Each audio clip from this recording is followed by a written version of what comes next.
Hello, everybody, and welcome to Shoot Your One Shots, second ever episode for our version 2 Shoot Your One Shot. Hello, woo! This is Till Death Do Us Part. I am your game master and creative producer right here on this channel, Transplanar RPG, which, if you don't know, is an all-transgender POC-led D&D original show set in a dark fantasy world of my own design that is non-colonial, anti-orientalist. Our main campaign streams Saturdays at 8 p.m. US Eastern Time, but that's not what you're here for. You're here for Shoot Your One Shot. I'm so excited to be sharing this experience with all of you, and thank you so much for the donations that have already been coming in. But before I get a little bit too ahead of myself, I'd love to introduce the lovely players we see here up on the overlay, starting with Austin. Who are you?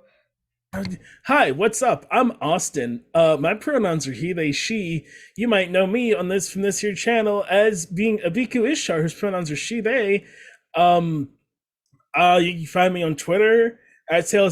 I haven't done a live one of these in so long. At Sailor Scott Austin. You don't see. I don't know. Maybe they do leave him when I mess up. I have no idea. Sailor Scott Austin on Twitter.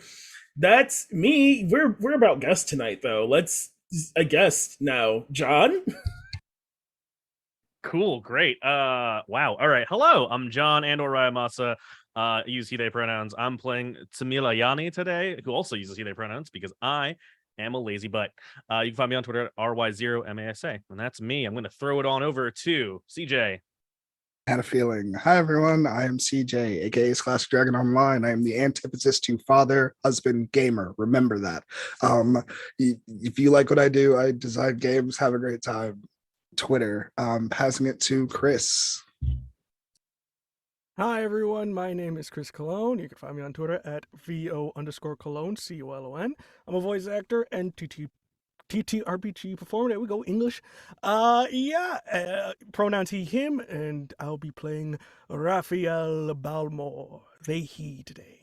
And I'll pass it off to Zeffy. Yes, it me, Zeffy, and I use she, they pronouns. And like John, we're twinning. I gave my character of Korea she, they pronouns also, just to make it convenient. Yeah, and you'll find me on Twitter, Twitch, YouTube as Zeffy. I'm excited to be here. Yes, I'm so excited to have everyone around at this table. Look at these incredible faces, these incredible talents. If you're here, you are watching Shoot Your One Shot, which is a series of 7 one-shots set in Andake with a rotating cast of guests who all use the hashtag BIMPOC Shoot Your Shot at us this past year. We ran this event last year and it was a splendid success with so many incredible talents, and I'm so excited to be running it again this year. This year, Shoot Your One Shot is going to be hosting over 30 players in Andake, and we are so happy that all of you are joining us. Just a few quick announcements to knock out of the way before we get right in. Our next game is going to be next Tuesday, October 11th, at the same time, same place, at 7:30 p.m. US Eastern Time, right here, twitch.tv/TransplanarRPG, with The Heart of a Champion, which is Voska's special backstory one-shot. It's bound to be gay and sad as hell, which is the Transplanar brand. We also have some other things to keep in mind. We are collecting donations for the entire run of Shoot Your One Shot, and 100% of all tips, after PayPal takes its mercenary cut, is going to go evenly to all guests and performers who participate in this. So if you want to support some incredible BIMPOC, some incredible talent of color, use !donate in chat. And we do have some incentives for the rest of this run of Shoot Your One Shot. So $25 will be granting a PC of your choice inspiration. $50 will grant a PC of your choice an auto crit. And if you're feeling particularly evil, which someone already did in chat, you can also give that auto crit to Connie and tell them to point it at a particular player or just for them to use for their own evil gains. Yeah, that's pretty much it. So thank you so much for tuning in. We're gonna get right into the session of Till Death Do Us Part, an Abiku Ishtar backstory one-shot featuring 4 incredible guest stars. Before we get started, some content warnings for this particular episode may include fantasy violence, trauma, grief, death of loved ones, complex and complicated relationships, romance, references to sexual entanglements, death and killing, depictions of war, and political corruption. So use !CW at any time in chat for a full list of these content warnings. Make sure to keep yourself safe. And with that out of the way, let's get started.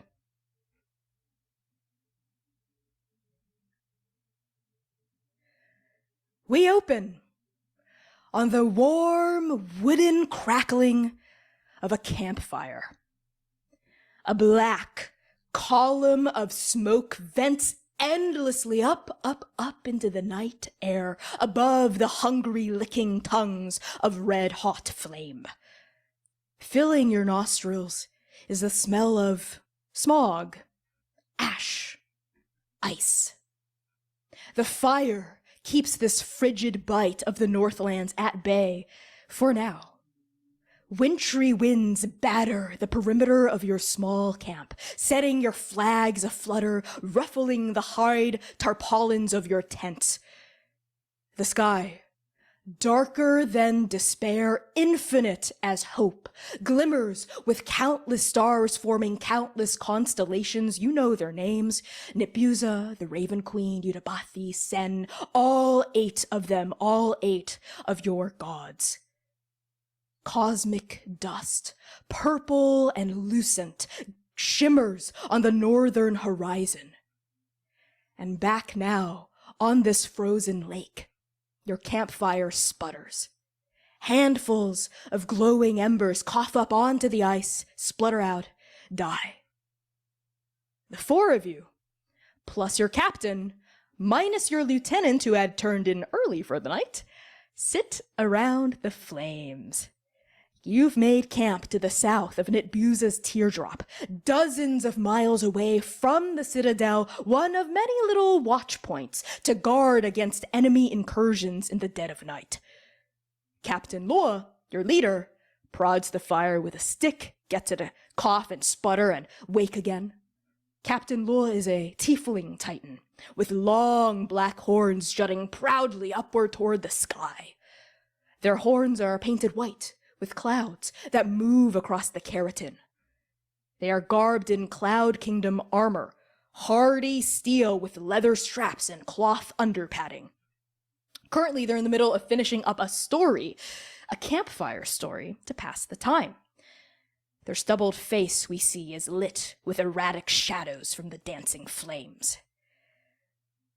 And then, the girl's grandmother opens her mouth, and the big bad dire wolf says, "Ah, the better to eat you with." Oh, yeah, I made that one up on watch duty a fortnight ago.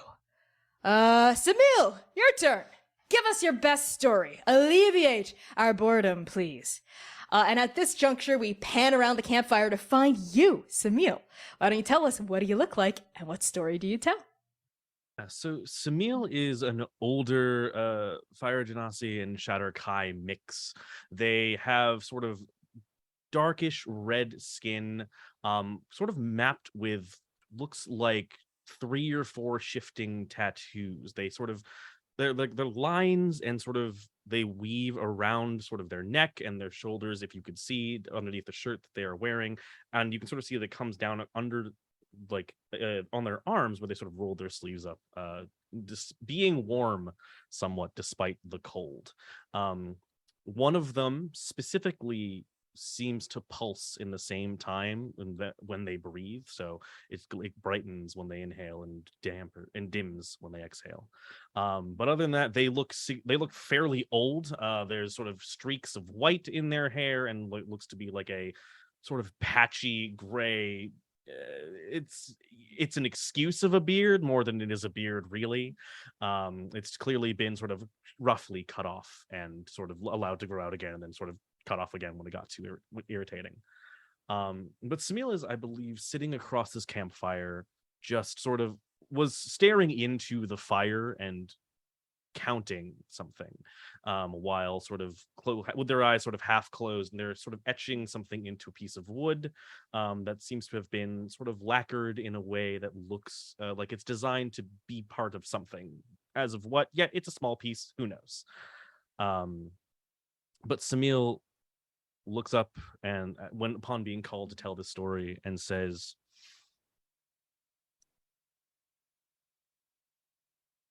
"One time, there was a young lad. And I'm sorry, I'm not really sure what the point of this is supposed to be.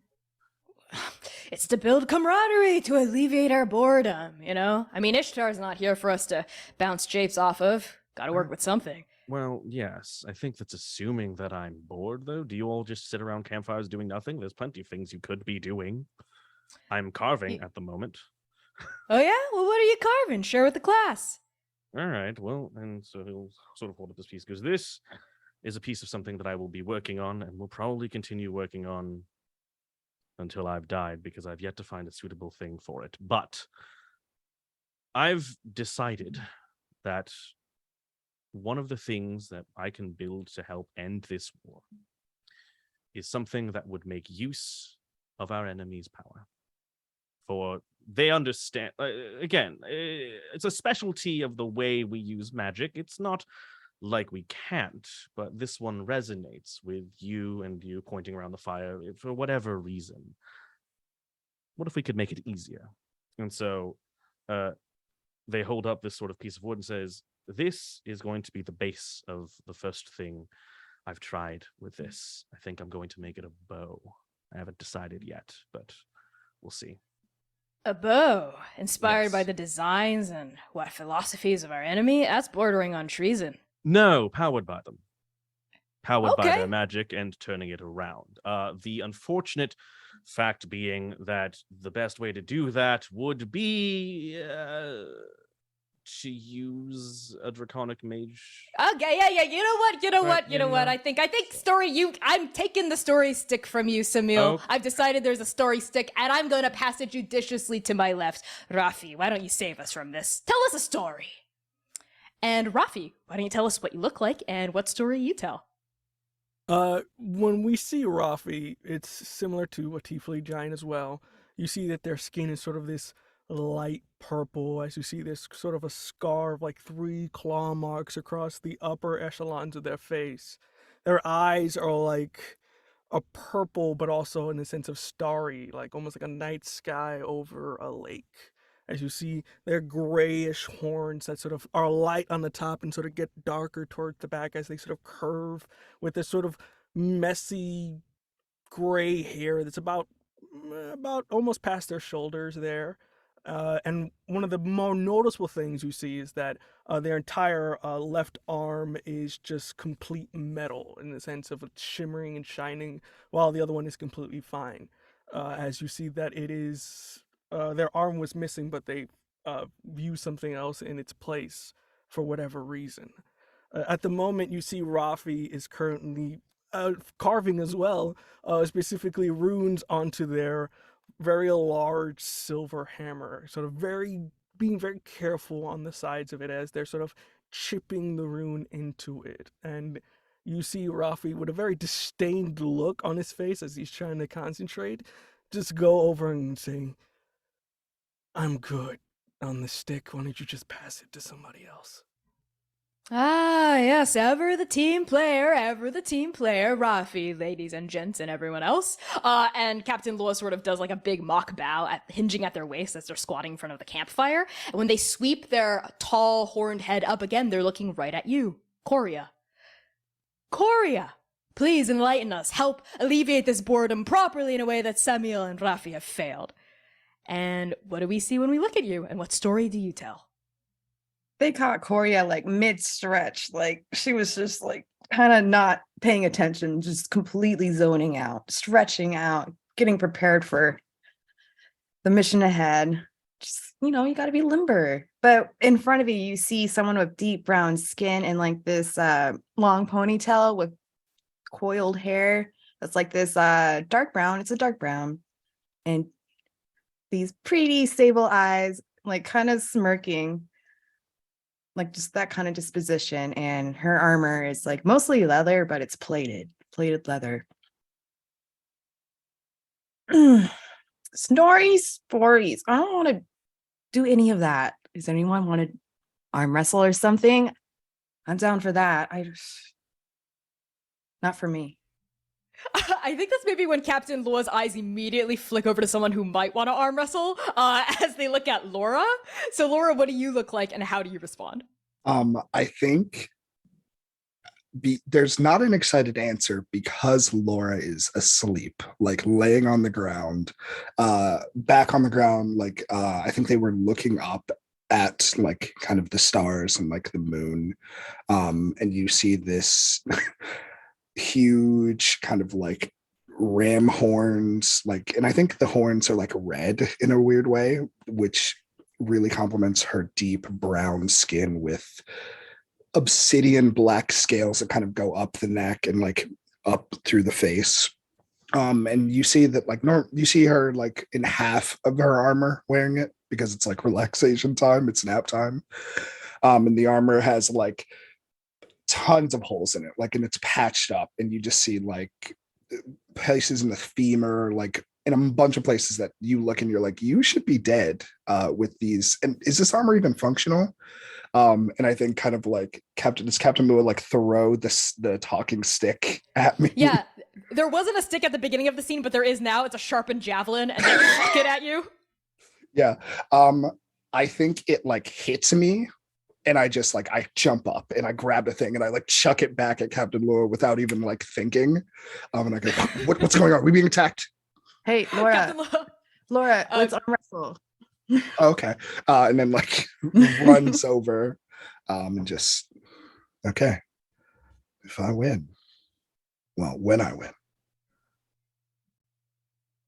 I'll decide when I win. All right, I'll arbitrate. And Captain Lua swaggers over, puts a hand on your clasped fingers, and says, go! So why don't the two of you make an opposed athletics check against each other? Rule of the game, arm wrestle. Good. 24 total. Roll a 5 plus 9, like what's up, 13? Oh! Okay, I literally- Gloria, tell me how you absolutely just, like, demolish Laura. She, like, kind of is just grinning, like, super cute, just like, just like that. Simple, easy, breezy. Adorable. So what were you saying about what you were going to do when you won? I'm just going to luxuriate in this moment. I don't need anything. I just woke up. That's not fair. You know that's not fair. Okay. Want a rematch? Right now? No, later. Okay. When I've woken up. There we go. I'll give you time. I wish your gracious. star were here to see this. This is better than telling stories. I get to watch Laura and Coria go at it all day. Oh, They will sick. if you give them half the chance. You're a sick fuck for that, Captain. I know. Well, we gotta, get our entertainment somewhere during this fucking hellish, day 1,200,962 of the goddamn war. I think Laura kind of turns to Samael and says, what was that shit you were talking about, the end of the war?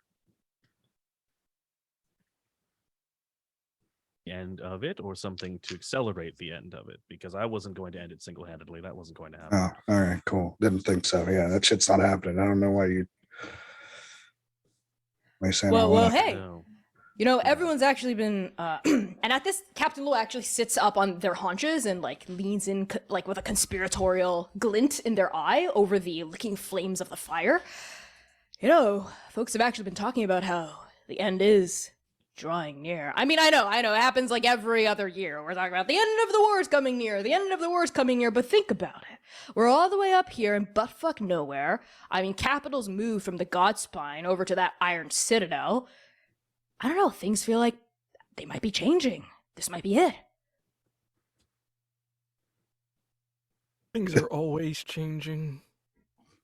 Yeah, things are changing. And I'm going to wake up and not see Galtanger. Okay. Yeah, all right. Go drink your own piss, Laura. Yeah. I wish Ishtar were here. She never turns in early. I wonder what's up with her. And as Captain Lua picks up a mug of hot coffee and starts to sip it, why don't all four of you make a perception check? And Abiku, I need you to roll stealth actually right now.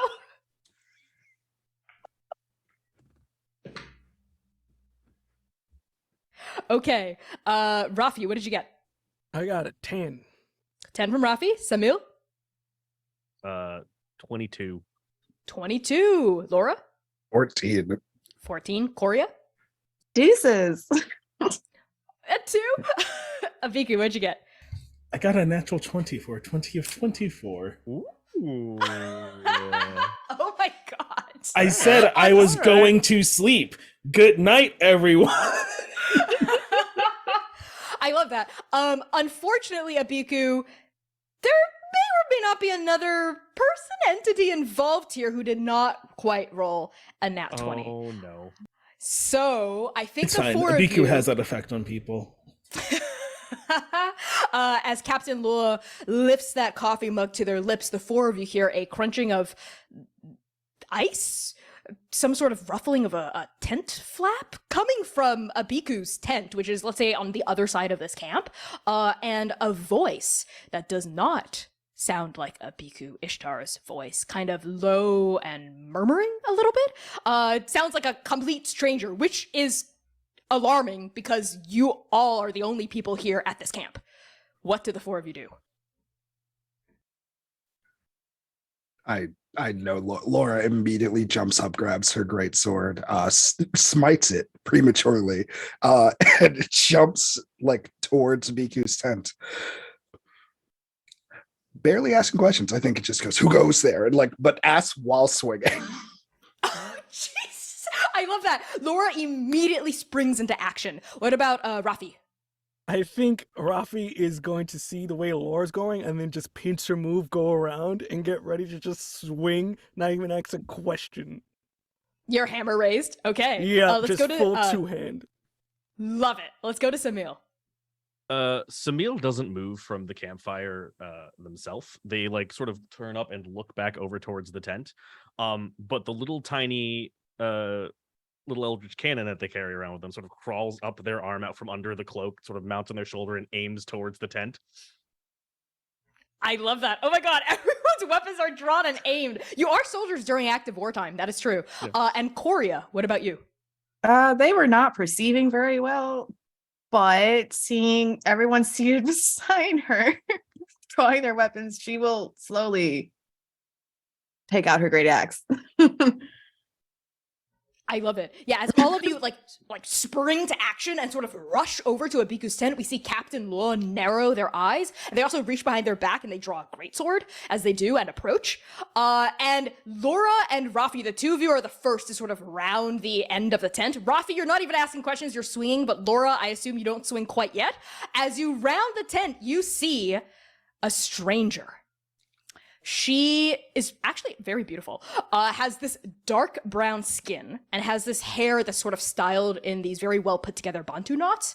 And she's smiling really wide. Her eyes are wide as she looks up and flashes this like toothy white grin at these two like Titanic mages swinging huge weapons at her. She does not appear to be armed, but as she like starts to throw up her fists and her sleeves to her robes fall down, you see tattoos that unmistakably mark her as a draconic mage, i.e. your literal blood-sworn enemies. And these tattoos begin to glow purple, like a bright purple as they're carved into her flesh. And we feel almost like storm winds begin to whip up from her feet as her smile grows and grows. And right next to her is Abiku Ishtar. Abiku, what do you look like? And what are you doing? Abiku has on like signature like white and blue scale like garb underneath like her leather armor, orange eyes, like shoulder length locks, I would say, at this point, and she looks delighted. She was retying her robe, and I think seeing these two is going to throw up a wind wall in between us. Ooh, yeah, describe to me what that... She sees Xunyi, she sees her two compatriots, and without even saying anything, she just like whips out her fan and whips up a wind wall in between the like those two and her and Xunyi. And it's like, wait, everybody, Xunyi, stop it. Stop it. We talked about this. No. They were going to smash me and slash me, literally without asking. Like, not a single question. How did we meet? Okay, that's fair. Thank you. And the glowing of the tattoos starts to die down, but her fists are still up as like a whirlwind of just breeze and storm and sound forms an opaque, almost translucent barrier between Abiku and Xunyi and the rest of you. And at this point, the wind wall is so intense that Abiku's tent has become completely flattened, like an elephant stopped over it, like just completely flattened, and the flames at the other corner of camp are like leaping and leaping and leaping. Laura, Rafi, hello. This is not how I wanted you to meet. This is my partner Xunyi. What? This is the wind is loud. This is my partner Xunyi. Just puts her sword into the ground. And I think she was like mid like cantation for her smite, but her big sword lands in the ground. Looks at Abiku, looks at Xunyi, and is like, "Now I get it." Thank you. Excuse me? Do you see? This is a bombshell. What the fuck? Look.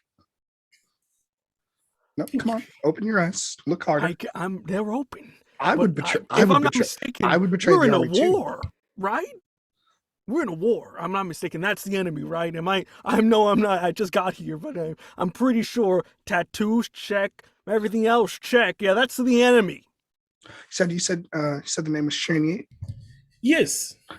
Laura walks up. It's like, hey, you looking for a second girlfriend? I get it.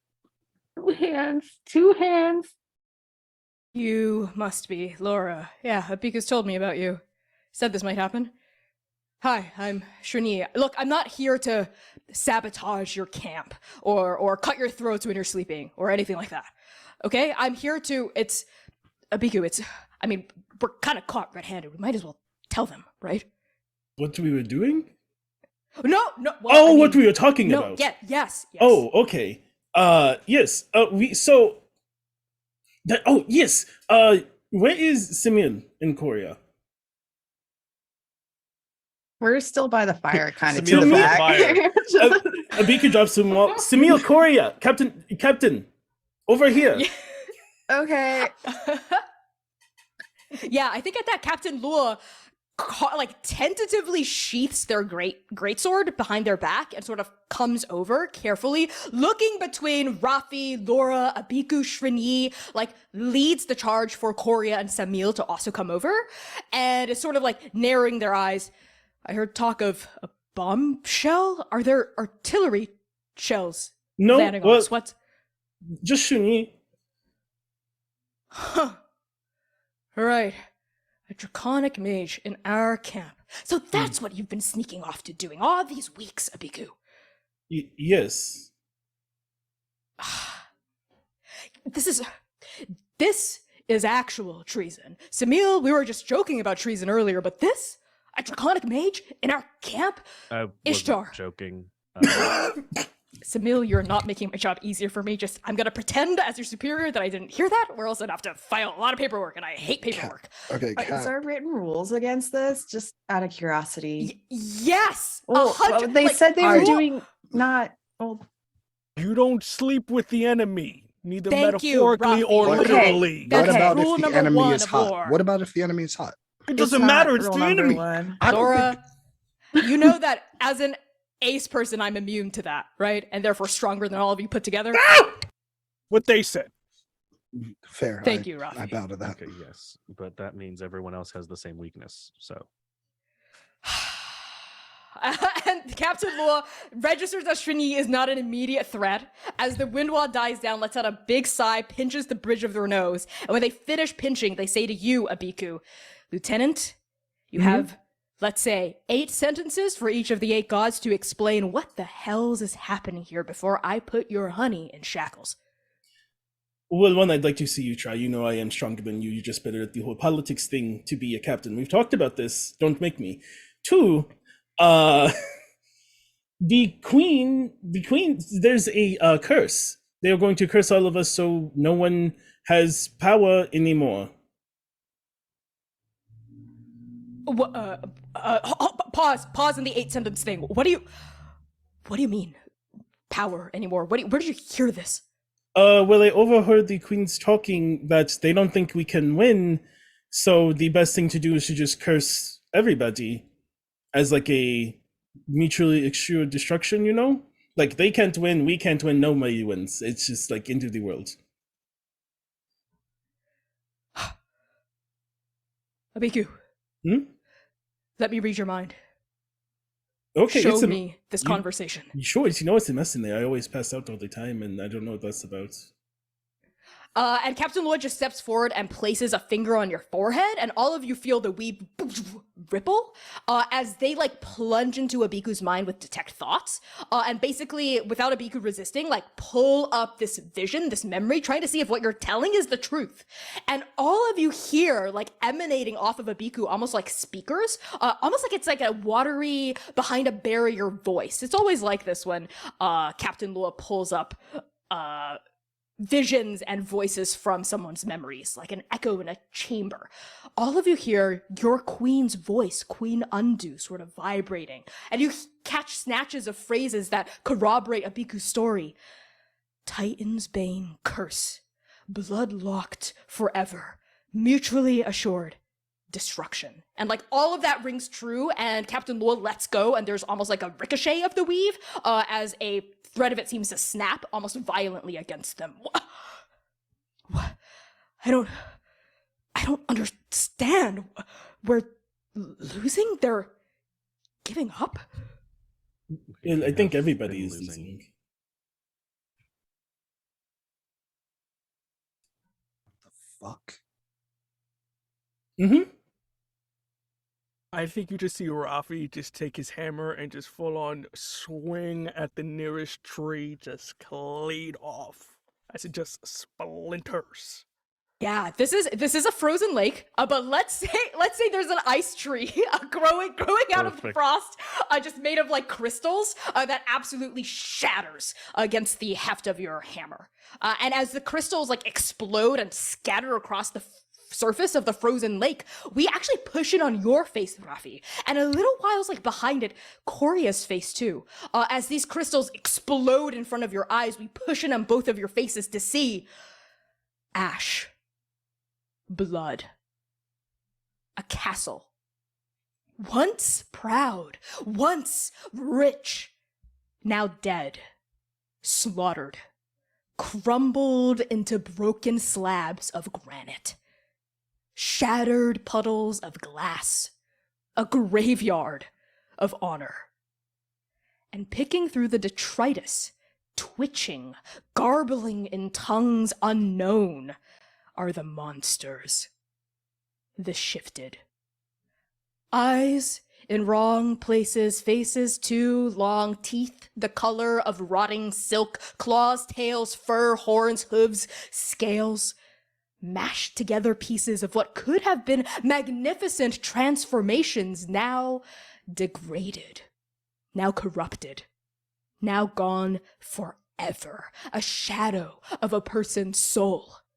Some of these shifted still have their tags on, the symbols that designate them: volunteer number 4, number 9, number 20, number 11. They could have been magnificent. If only the Balmore's remedy worked.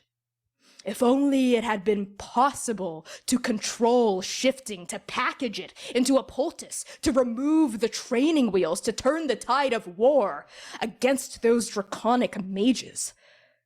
But it didn't. It failed. The Balmores failed. Your family, Raphael, failed.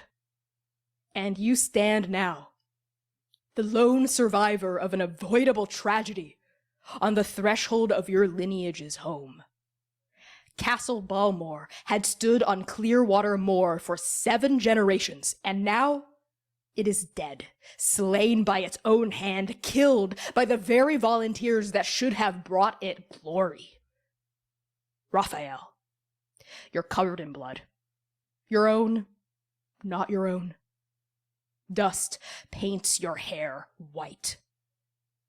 You look around, shell-shocked still from what happened, at the roving beasts, the shifted monsters, the sole survivors of this tragedy. They're starting to abscond into the white fog of the moors. And then you hear a noise of shifting rubble, a labored breath, a rock turning. And then you see her. Emerging from a pile of detritus, somehow unharmed, a young person. A mortal, not a beast, another survivor just like you. And with a jolt of recognition, you remember their face from the test chamber. This is the sibling of a volunteer, not a volunteer themselves. Their brother had been overeager, overconfident. Scions, you remember now, scions of a warrior lineage not unlike yourself. Their brother is now somewhere in that fog, screaming, howling, a monster. Raphael and Coria, as the sole survivors of the Balmore's failed experiment, standing at the threshold of this obliterated castle in the moors, tell me, what part of yourself dies that day and is lost forever to the mist? Let's start with Rafi. I think Rafi, you see him on his knees, his left arm completely gone now with only the ripped sleeve, and it's burned to stop the bleeding at the moment, and is laid across the bodies of his family. There's so much pain you can see as they're holding their chest almost like they're having a heart attack, as there's just tears and drool coming out from them holding in that pain that they have. Arms shaking and kind of looking down, you can see among the rubble an arm of one of his family members as he sees the family's heirloom, a silver hammer made of a strong material. And in that crying, he can see one of the monsters is still about, just idly walking or just whatever in that they're doing. And in that sense, we see almost something break in their eyes as you see the innocence, him always trying to advocate for peace with our enemies and not war, completely shatters as he grabs the hammer, screaming at the top of his lungs, swinging it so far that it just goes right across the chest, as you can hear it sort of cave in as it goes up and out. And he continues to just beat the living daylights out of this monster until nothing is left, until they become part of the rubble itself, as he screams at the top of his lungs. Yeah, I think we feel the ground literally shake with each poof, poof, poof, and like the sickening squelch and crunch of bone and eyeball and tooth and fang eventually die down to nothing as you just pummel the shifted's form like into the ground. And with each blow, the hammer becomes bloodier, bloodier, darker, darker, more gore, more gristle, more bone covering its blunt end. And I think we like pan past your swinging, like laboring breaths, your wildly scything arm to find Coria. What part of yourself dies that day and is lost forever? In their family, Coria was a very dutiful daughter. She went along with all the intense training regimens and met all the expectations for strength. And she was doing it out of love for her family. But when it came to the actual sparring, she would flinch when it came to actually hitting people. She would look away if someone started to bleed. But watching Raffi do that, she doesn't look away. She stares unflinching, just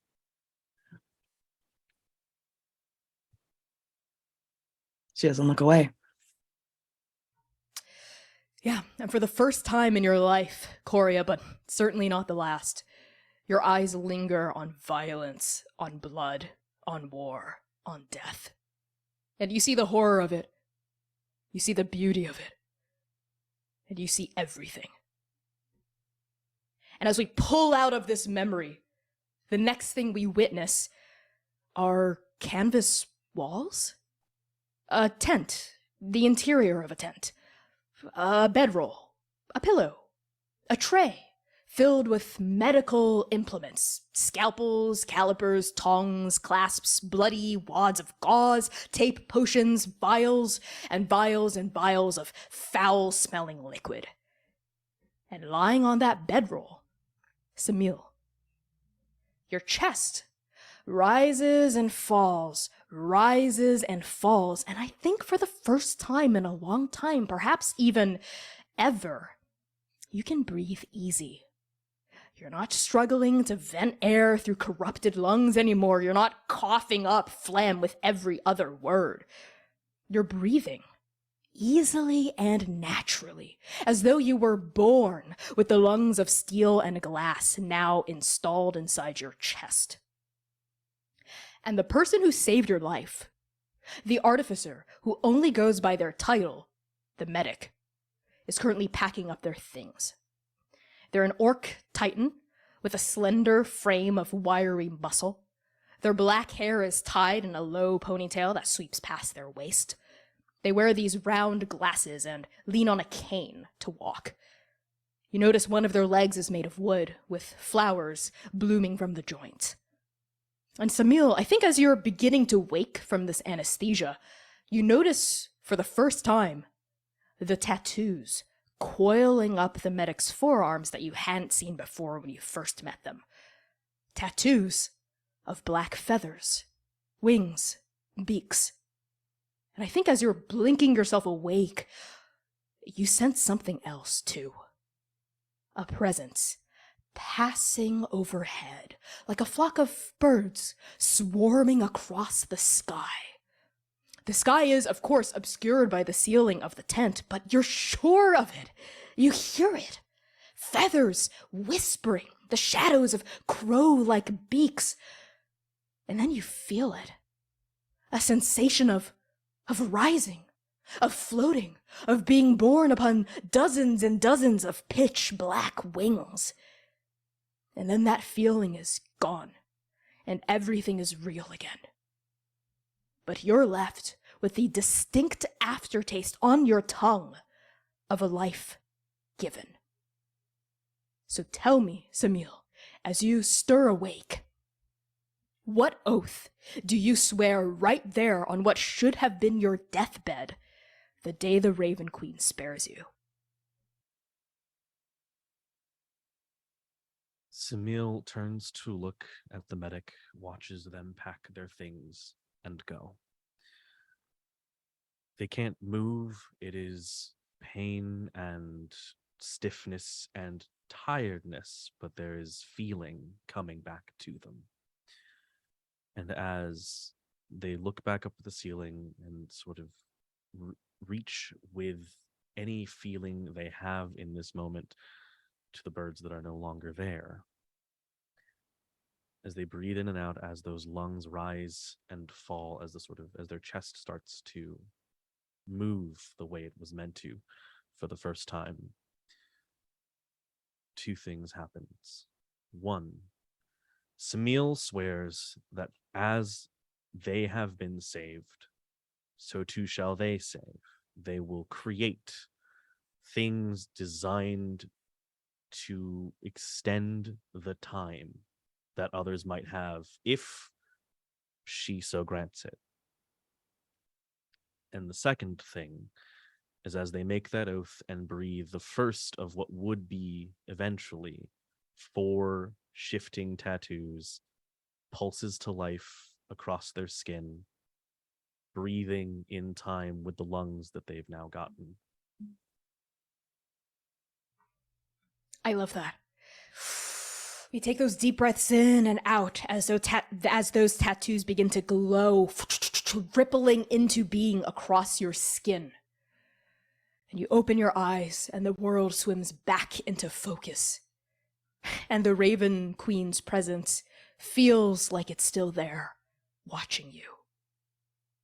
And then we sweep this scene away, go to dark, and rise slowly on a battlefield. Blood, wings, guts, magic. Raining from the smog-covered sky, a cloud of Hill Kingdom artillery shells. They explode against a squadron of draconic infantry. Green Order troops, you're pretty sure, based on their tabards and pauldrons. Arms are raised, magical barriers quickly erected, and rippling through the weave, abjuration spells, desperate and quick. On another side of this fight, a shifted, gigantic mage swings a hammer the size of a tower, bam, at a draconic mage in full winged form. This hammer smashes into one of their two heads and flattens it against the side of the god spine. There is a sick, crunching, organic noise as loud as a clap of thunder. Blood, wings, guts, magic.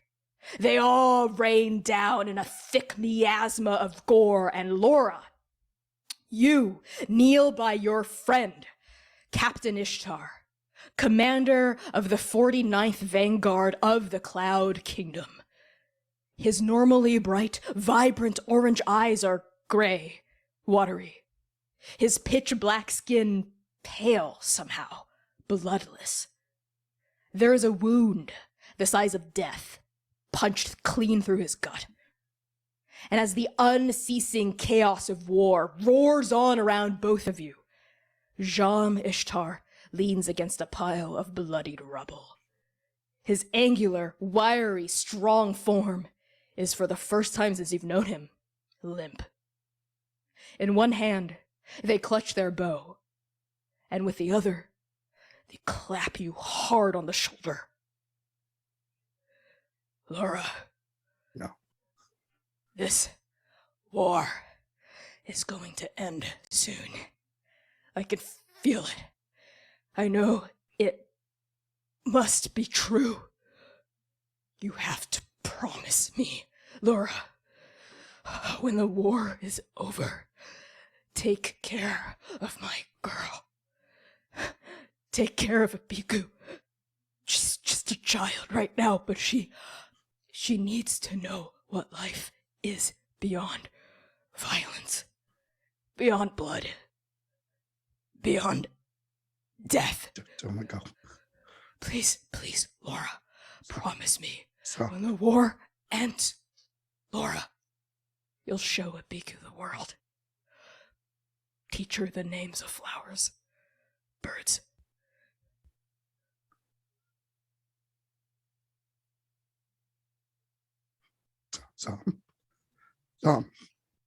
no. Promise me. Okay. Okay. And as soon as you say okay, it's like that was the last thing still keeping him here instead of slipping into the after.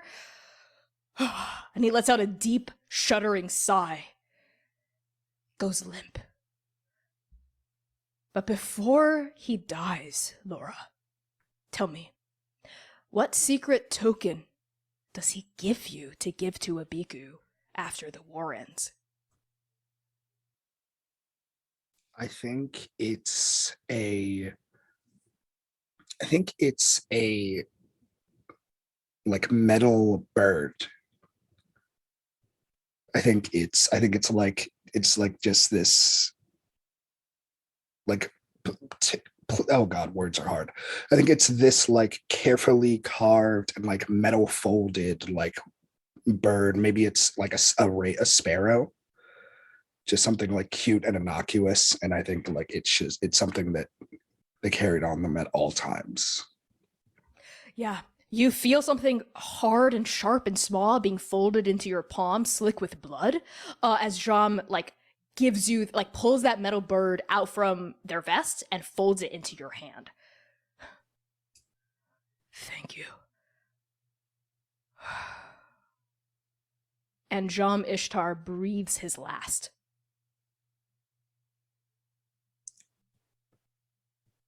I think Laura is just, I think there's a moment where it doesn't set in, where she's staring at this hole. And I think among the many that have died that day, the thing that like registers with Laura is that that's the day that her hope dies. And I think the last thing she just says is, I should have been me. I should have been faster.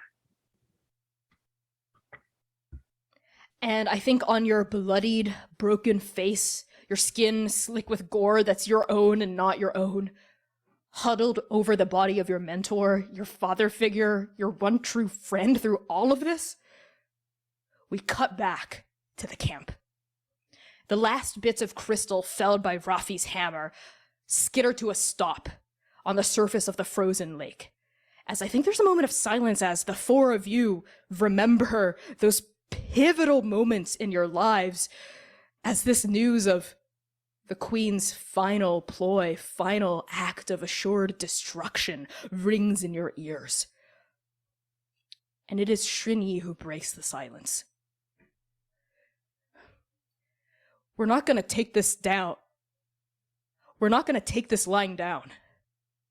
Okay, that's why I'm here. That's why Abiku and I are here. Abiku, you've sworn to me this before already, a blood oath, over your own heart that you can trust your friends. I need you to swear that oath to me again now. Can we trust them? And I think Abiku like bites her thumb and makes like a cloud over her heart and says, of course. And Xunyi touches the blood, right? And her hand comes away red with it, and she like licks some blood off onto her tongue and nods. Then I think we should tell them what we have planned. And I think we should let them help us, if they want to.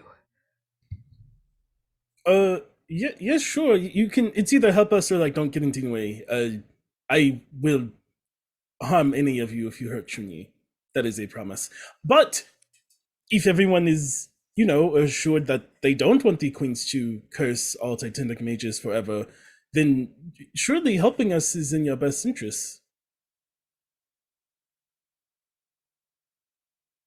Any objections? I would never, ever hurt Xunyi. Okay. Rafi? He kind of turns over and looks at the two of them and goes, if they see some kind of trap or some sort of ploy, I will end both your lines. But I'm in. Good. So, okay. We are going to the Citadel to make our final stand. We are hoping that we can show the queens that this assured destruction will not get anyone what they want besides everybody dying. So if it's really come to this, if both sides have really gotten to a point where they feel hopeless, then what better time to perhaps stop fighting? Why are we fighting? Can any of you tell me?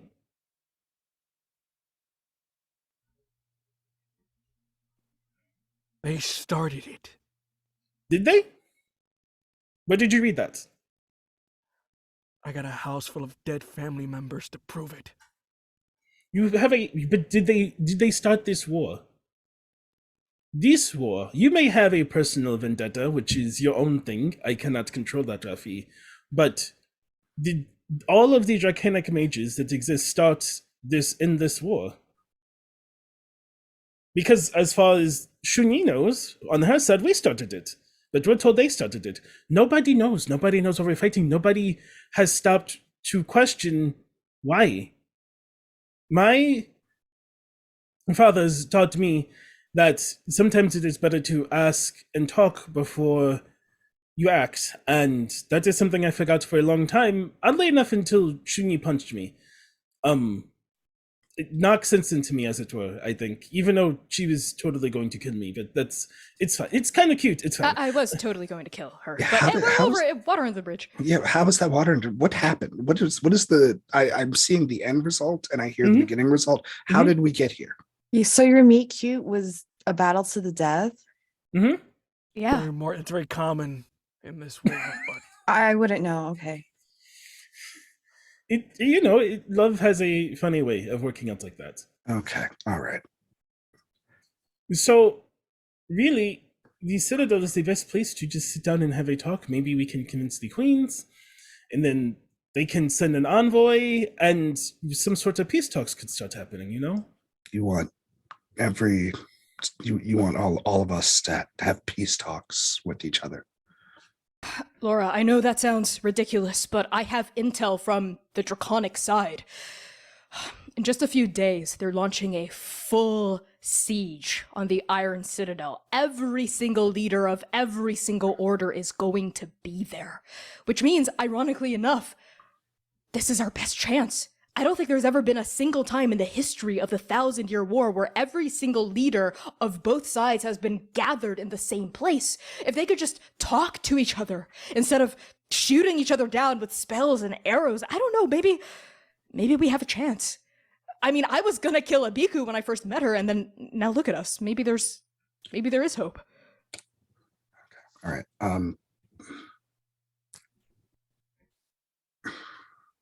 I have a I- question. Yes. So,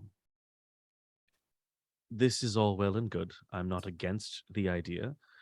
Do you have a plan for when the queens decide that gathering all of their enemies in one spot is in fact the greatest time to unleash this particular act of retribution and decide to execute us for treason preemptively? No, but I am not asking anyone to throw their life away. If you are worried, you don't have to come with me to talk to them. It can be just me. And then if they do that, No. then maybe you can talk to them after they execute me. Samil looks at everyone and says, no, if Abiku had said they'd have a plan, I'd be worried. I'm in.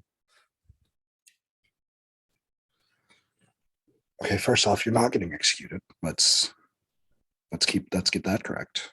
Okay. Okay. Yeah, all right, whatever. Fine. Plan, no plan.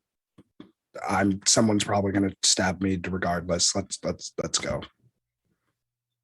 That's true. And Captain Lua steps forward with their arms crossed over their chests, and they're nodding slowly. Technically, I should be reporting each and every single one of us, myself included, for treason right now, but Abiku, I trust you.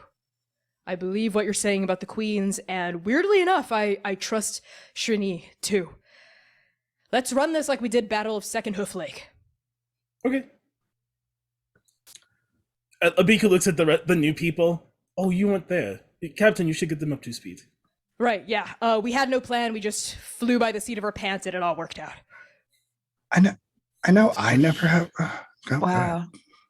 that's a shitty plan. This is I about mean, what I that's a plan, expected, but that's yes. really No bad. plan survives contact against the enemy. We can gather resources, gather munitions, train, but when hell breaks loose, it breaks loose. How did you get this far? I am very good at finding out what people really want and giving that to them. And right now, what I can tell from what Abiku really wants is to actually end this war. I can see it in your eyes, Lieutenant. I've known you long enough through this war, Ishtar. This is it, isn't it? I think we It's your can way. really do it. All right? Well, if Ishtar's in, I'm in. Also, a small addendum to how Captain Wood made it. They are very good at finding out people want, but also I'm a very good shot. Ah, okay. Yes, There we that go. too. All right. That we knew. All right, then. And Captain Lua turns to Xunyi. Tell us everything you know about the Draconic assault. And Xunyi nods and starts to speak. And as all of you sort of huddle around Xunyi to like learn about these battle plans and also draw up plans of your own, we're gonna cut to a break. So thank you everyone so much for tuning in so far to Death Do Us Part. We'll be back in about 10 minutes. Enjoy the waiting room music and Pisho.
Hello, everybody. Welcome back to the second half of Till Death Do Us Part for Shoot Your One Shot. Let's get right back into things with content warnings. Content warnings for this session may include fantasy violence, trauma, grief, death of loved ones, complex and complicated relationships, romance, references to sexual entanglement, death and killing, depictions of war, and political corruption. So use !CW at any time in chat for a full list of these content warnings, and !donate to help support the cast for Shoot Your One Shot. As a reminder, every single guest star here is a person of color who used the hashtag BIMPOC Shoot Your Shot at Transplanar, and we're so excited and honored and privileged to be showcasing their talents here with you all tonight. So thank you so much to everyone who's donated so far. A $25 donation gives a point of inspiration to anyone of your choice, and a $50 donation gives an auto crit to anyone of your choice, myself included as the evil GM. So just make sure that you are aware that you have these evil tools at your disposal, and this lovely cast to support. So with that out of the way, let's hop right back into this very dramatic session.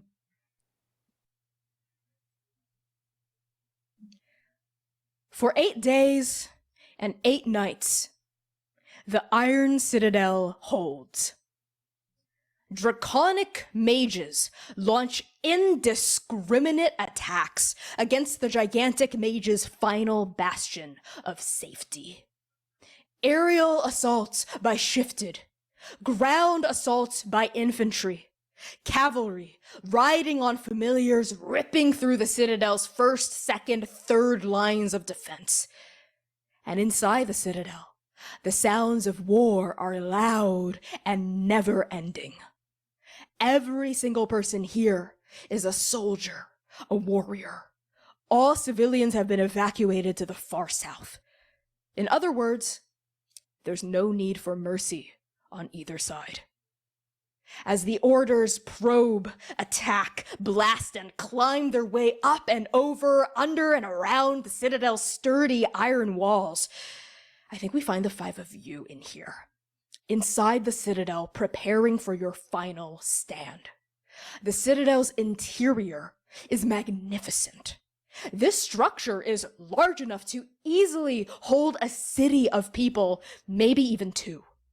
Its corridors are vast and vaulted.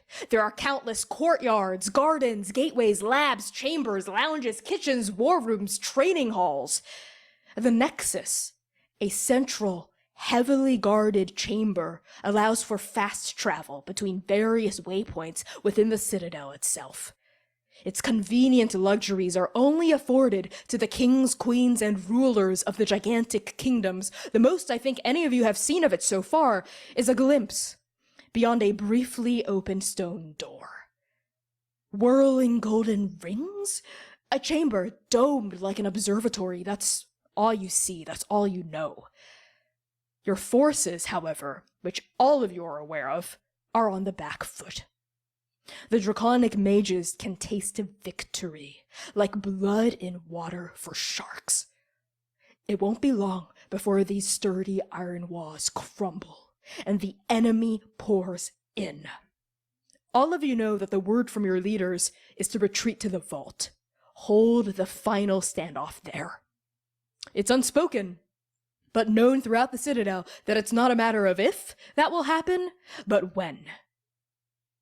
And on the 8th night, the Citadel falls. And I want each of you to tell me where you are the moment the wall breaks. Let's start with Coria. She would have been practicing great axe swings to see like the optimal position for them to stand should they be accosted. And probably near Rafi, just like always nearby him. Yeah, are you in like a training hall in that case? Yeah. Okay. Just trying to get, she's doing maintains right now, not gains because we're about to probably fight.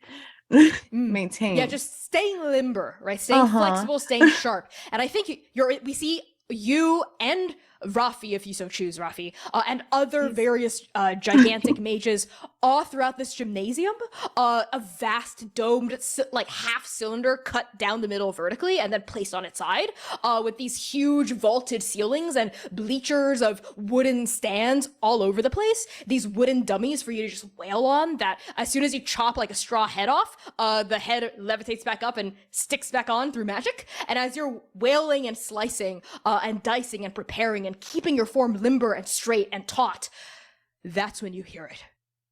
A horrific, grinding explosion somewhere beyond this training hall. And you know it. Even though you're not exactly sure immediately what it is, something deep inside you, Korea, call it survival instinct, call it a gut feeling, you know what it is. The walls have fallen. What do? Can't say that was entirely unexpected. She would then glance over at Rafi like, hey. I think Rafi will kind of just be very loud and be like, okay, everybody, stand back, fall back, the castle's falling, and sort of try to get everybody to fall back. And I feel that once he gets to Korea, he'll probably stop them for a hot second. Does this feel different?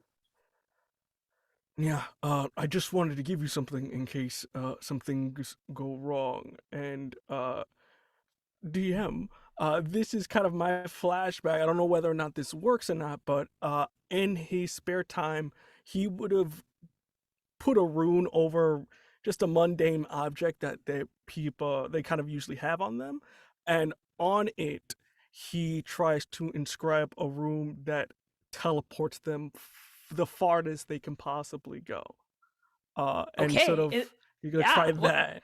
Is this a specific spell?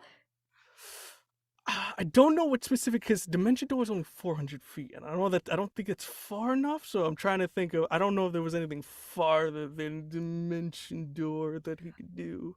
Aside from like plane shift, or teleport. Like teleport, which I'm not sure if we have access to yet at 10th level. But let's say Dimension Door will allow you to like blink several hundred feet. Sure. So what's the object you're inscribing this rune on? I'm trying to think of something that it's like you press on it and then it's like, oh, this will give you. He's going to try to guise this as of if you're running low on strength or whatnot, or you feel like you're like on your last legs, press this and this should help you. Is it perhaps maybe like a Balmore family crest? Yeah, probably. It's like he'll probably give a very lavish story about the Balmores use this in battle, and in the hardest of moments, you would use this and gain the strength of 10 people, and just give a whole elaborate bullshit story. Oh, so yeah, he's gonna say it gives her strength. Yeah. If you, Korea, would you have any reason to doubt what's coming out of Rafi's mouth? No. Then I'm not going to ask for an insight check. So, Rafi, you hand over this family crest that you promise, you swear to Korea will give you strength in a pinch. And Korea, how do you take it? You know I love being swole. Thank you so much. You're welcome. Now get back. Come on. Yeah. There's another boom, like a thunderous crash of like a giant's hand punching through a steel drum as other folks in this training hall too have heeded your warning, Rafi. They've like unsheathed their weapons. They're backing away from the huge double doors of the training hall that have like a wooden barricade slat over it that are now shaking from some sort of assault on the other side. And the two of you on this, you ready your weapons and you go. Okay. And I think we're actually going to pan over to Samil at this point. Where are you the moment the wall breaks? I think Samil is in a workshop that I think they've repurposed from somebody else's. Like they've just walked in, this is mine now. And they are sitting down on a workbench working on what looks to be, again, it looks like a bow. It's partially it's kind of like a mix of lavender and blue, and has sort of like drawn on like sort of like clouds kind of painted in detailed and sort of carved and filled in as it goes. And they've clearly been up all night. They're their eyes are sort of sagging, half closed, but the work itself is calm and slow and meticulous.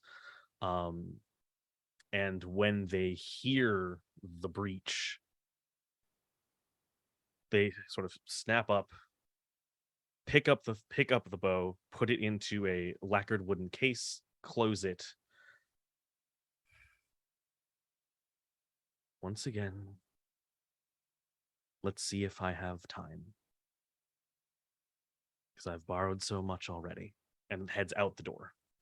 Yeah, I love that. As you like run out this threshold, not a minute too late, as you feel the earth underneath your feet begin to tremble, and you hear like the crashing of rocks just falling and falling as that workshop chamber literally collapses in on itself from some sort of assault on like the neighboring wall. Just huge boulders, flagstones cracking and shattering onto the ground, filling up the workbench, crashing underneath its hefty weight of boulders as you begin to, I think, hurry your way down like a slope, a curling ramp, toward where you see a big main hall where just dozens of soldiers are running and screaming and holding weapons aloft.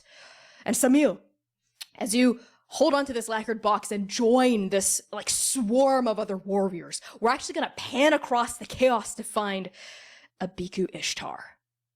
Where are you the moment the wall breaks? I am in one of the various war rooms, having the most tenuous meeting of my life as she is trying to convince Queen Undu to convince the other rulers that they should use her and Xunyi as some sort of envoys to like, let's please talk it out. This is dumb. Okay, yeah, I think we find you in like a grand hall. There's like a huge table that can seat several dozen dignitaries easily if they wanted to. There's like a big mantle of fireplace behind Queen Undu with like a roaring, crackling fire that would put like one of the larger bonfires in Andake to shame. And on top of the mantle, there are these beautiful statues and shrines to the various gods. And all over the walls, it's painted with murals of gigantic glory, right? Of like agricultural farmland, of the black glass forests, of the clear water moor, of like the sky spackled with stars, just a huge naturalist mural of everything gigantic kingdoms have accomplished. And at the head of this table, seated in a quasi throne that's not as beautiful or vast or elaborate as the indigenous, or rather as the original throne of the Cloud Kingdom, which has long since been abandoned due to assaults by draconic forces, Queen Undu still carries with herself a sense of import as she sits upon this chair. And I think she's flanked by various guards, various advisors, various captains, and like royal consorts. And as you stand there in front of her, she lets out like a long, hefty sigh, and she looks up. We see those painted clouds on her face traveling, but almost with this like storm burbling within their gray depths. Lieutenant Ishtar, I, as always, appreciate your enthusiasm for peace. But as we all know, we are holed up in our final bastion of safety. This is our back foot, Ishtar. This is our last line of defense. If we were to attempt peace talks now, how do you think the orders would respond? We don't know unless we try. If this is our last stand, if the only hope is to curse everybody anyway, why should we not try?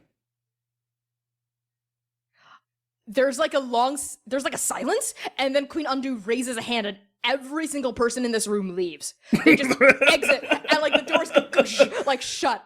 And Abiku, you're like 8 foot, right? As you're standing in front of her. Queen Undu is like 12 feet tall. Oh, yeah. She stands up and like approaches you and like just looms over you like a shadow falls, right? And you can see like a bit of lightning sparking in her face. But she says with the same calm tone of voice, Lieutenant Ishtar, where did you hear about that curse? Around. from you technically. The birds like to Ishtar. talk. No one else talks to them. Those gods blasted birds. I should have known. Ishtar, that is an act of and then boom! Both of you hear it and feel it. Like the ground shakes, the walls tremble, little bits of offerings fall off from the mantelpiece, and Queen Andu whips her head around, and one of the doors slides open, and it's her royal guard, and she's saying, "They're coming. They're here." And Abiku, what do you do? Your Highness, please, if you just, as for Rush, if you would just allow me, as there is no better time than now. This is the only chance we have for peace. This is the only chance we have to live for all of us. Lieutenant Ishtar, to the vault. We'll talk about this later. And as she turns and starts striding down the hallway, like very fast, her heels clacking against this marble flagstone, you get the sense that like later, you know the plan. There's not gonna be a later. She's putting you off as war approaches. Oh, I assume I would like to say that I snuck Xunyi in like on day 4. And so, yeah, easy. There's so much going on. As we are retreating to the vault, I grab her. And I think she was like dressed up as maybe like a kitchen. Yeah. Like again, then she like tears off the apron and tears off the tunic and reveals like full armor underneath. My love. How'd it go? Bad. I don't know what to do. I'm not sure what will happen. And well, I was hoping I could do this when like there was peace and Abiku gets down on one knee. Abiku? If this is where we die, I want you to know that I have enjoyed our time. And if I could give you all of my life from before we met, I would. And whatever life I have left, if it's just an hour or 10,000 years, it is for you. Abiku. In this life, and the next, and the one after that, I'm yours. Forever. Let's go try and stop a war, I guess. And she like gets down with you and kisses you, like kisses you a little abruptly, and then like pulls away as like a bunch of soldiers start streaming past this very not private hallway. Yeah. And she grabs onto your hand and says, "Abiku, I don't know why, I have a feeling that this might just work. I hope so. Come on, let's commit treason." Okay. And I run off to the vault. Yep, with Shrini in tow. And I think the last person we pan to is, of course, Laura. Where are you the moment the wall breaks? I think dear skeptic Laura is somewhere high up, kind of like letting maybe like a little, like not window, but like something that leads to the outside that allows like either sunlight or moonlight to kind of like come in, because I CJ don't know what time of day it is. But it's night. It's nighttime. It's night. That's what I thought. Okay. And I think like Laura is just kind of like sitting there, maybe like holding. It's probably like a precarious like point too. Just kind of like maybe hand is like cupping outside of the window, just kind of like sitting there appreciating like Galtanger's like rays and just kind of like expecting something to happen. I think she's been here like in this particular spot like each night, kind of like, when will they come? When will they come? When will they come? And then like when it finally does break, I think like pulls out greatsword and just like I think she's in a spot at which would be like an ambush that's like somewhere that has like a good running distance to the crypt. That's not what it's called. The vault. The vault. There we go. And I think just kind of like in, out, and she stops breathing and drops down on top of whoever gets there first. Not like us, like enemies. Yeah. You feel this massive explosion basically like ripple through the entire citadel. And if the citadel were a person, it would be a shiver, like from like feet all the way up, past legs, past sternum, past mouth, all the way up to the top of their crown. And on this balcony, you can feel this like frigid winter air flowing in and out through this aperture. You can feel the starlight beaming down onto your skin, and then you drop like an assassin, like a bat, right? Wielding a massive sword, and I think you fall on top of some poor fucking draconic mage who's in the middle of like running through like a blasted open portion of a stone wall, and you just cleave into them. You just smash the ever-living shit out of them, and blood, I think, sprays. I'm assuming this is lethal? You know, Abiku has hope. I don't. I think just like drops down, and I think like she knows she's dropping down on someone. And I think the last thing that like this person hears is like, "Let my light guide you into the after," and just like done. Yeah, you stab your massive sword, maybe like straight through their like head, like, and the sword comes out through their chin, and there's like an explosion of a tile from the ground you land on, and blood and guts and grist and bone all spray. And I think knowing where all of you are, that's when the draconic mages, well, they come in. They explode through the castle's final defenses, slaughtering every single gigantic titan they come across. Their familiars, vicious drakes, snarling manticores, dire wolves with jaws dripping with gore, rip through manicured gardens, shredding through foot soldiers like paper. The tall, vaulted hallways are filled with the sound of clashing steel, of roaring fire, of spears of ice forming and breaking.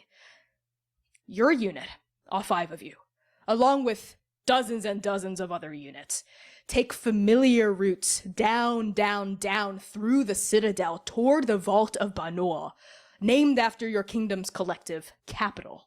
After all, 1,000 lifetimes ago, Banua once stood somewhere in the Godspine, but during the war was abandoned, and now the gigantic mage's seat of power have been migrated here.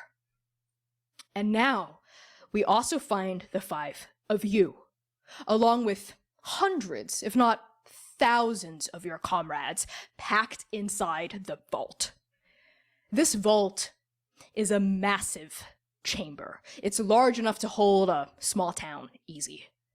Its domed ceiling is supported by tall, carved pillars of stone, veins of gold and other precious metals streaking through the marble. There are balconies in this vault, hallways, corridors, chambers beyond the central foyer. But for now, all of you stand in that central room, your weapons readied, your leaders grouped in a proud line behind a protective barrier of infantry. You all see them. King Garva of the Frost Kingdom, Queen Zalu of Stone, King Wen of Hill, Ruler Patsu of Fire, Ruler Fiki of Storm, and your own Queen Undu of the Cloud Kingdom. If Abiku hadn't pointed it out, I don't think any of you would have noticed. But because she did, you can feel the spellwork of the curse. It has been immaculately concealed by the best mages your side has to offer. It's written in blood, specifically inside the veins of each of the 6 royal leaders. If they die here, together, then the curse will strike. You can feel it, brimming in the air like a storm, like a bad omen, the faint smell of copper, silver, gold. And I think as all of you wait inside this vault for the full frontal force of draconic forces to arrive, eyes bolted on that shut, sealed, locked, circular vault door, tell me, how do each of you now prepare for that final stand inside the vault? Let's start with Coria.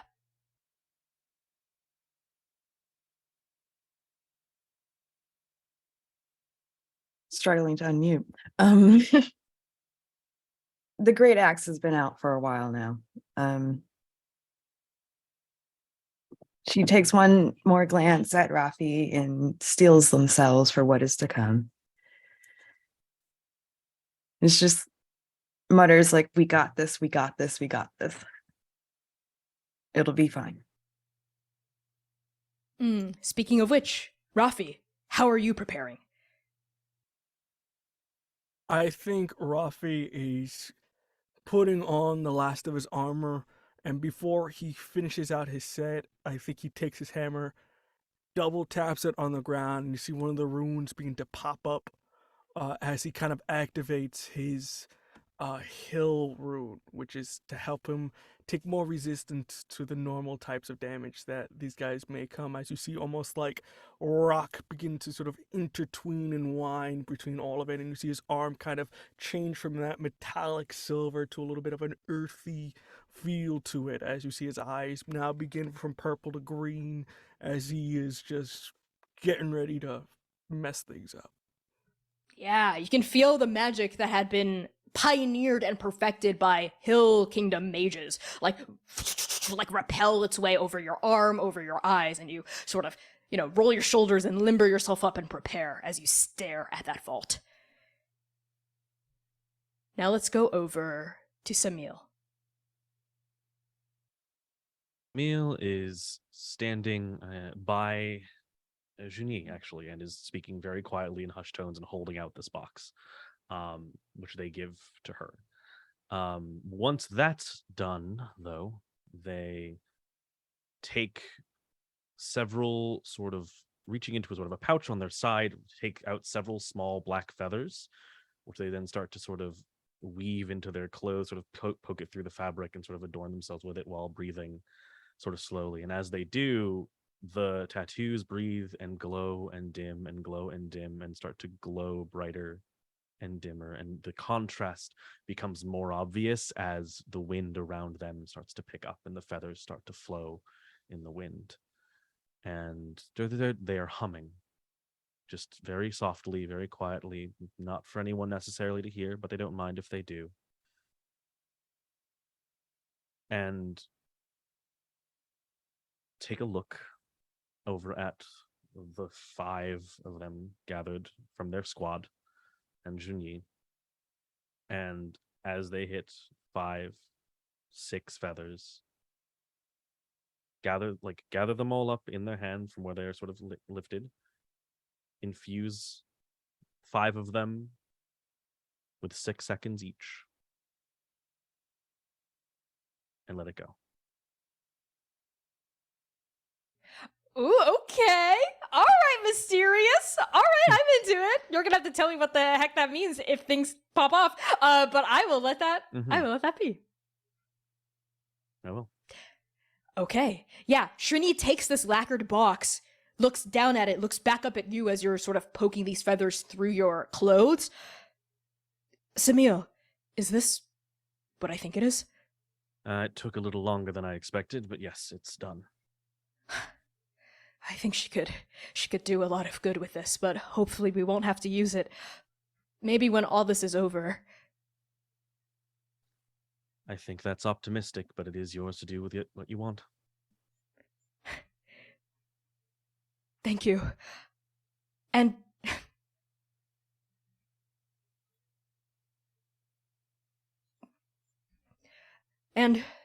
you were right. She asked like 3 minutes ago. Oh, well, I'm sorry I'm late. You're not late, Samil.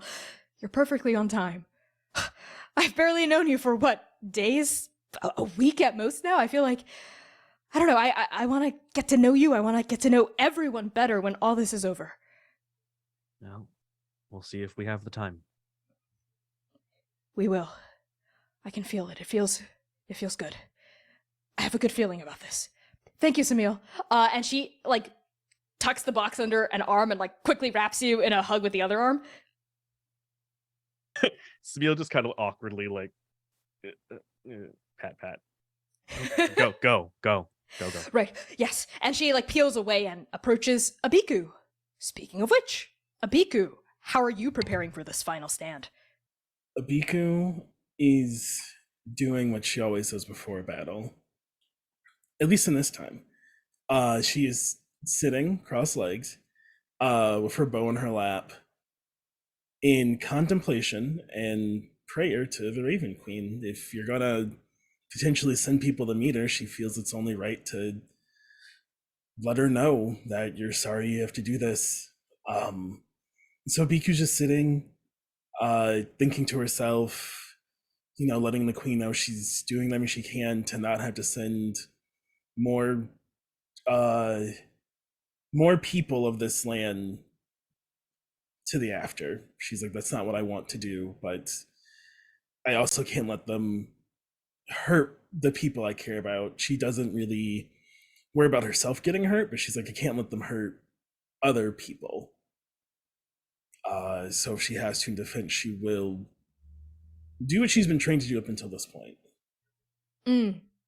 Yeah, as you're sitting and praying to the Raven Queen, right? You can also hear the whispering voices of Queen Undu talking in hushed tones with the other 5 leaders, as they're like behind their royal infantry guard at the very front of the vault door with like pikes and spears raised, ready for any sort of incursion. And they're like consulting in low voices, and you can feel that curse work just brimming in their blood.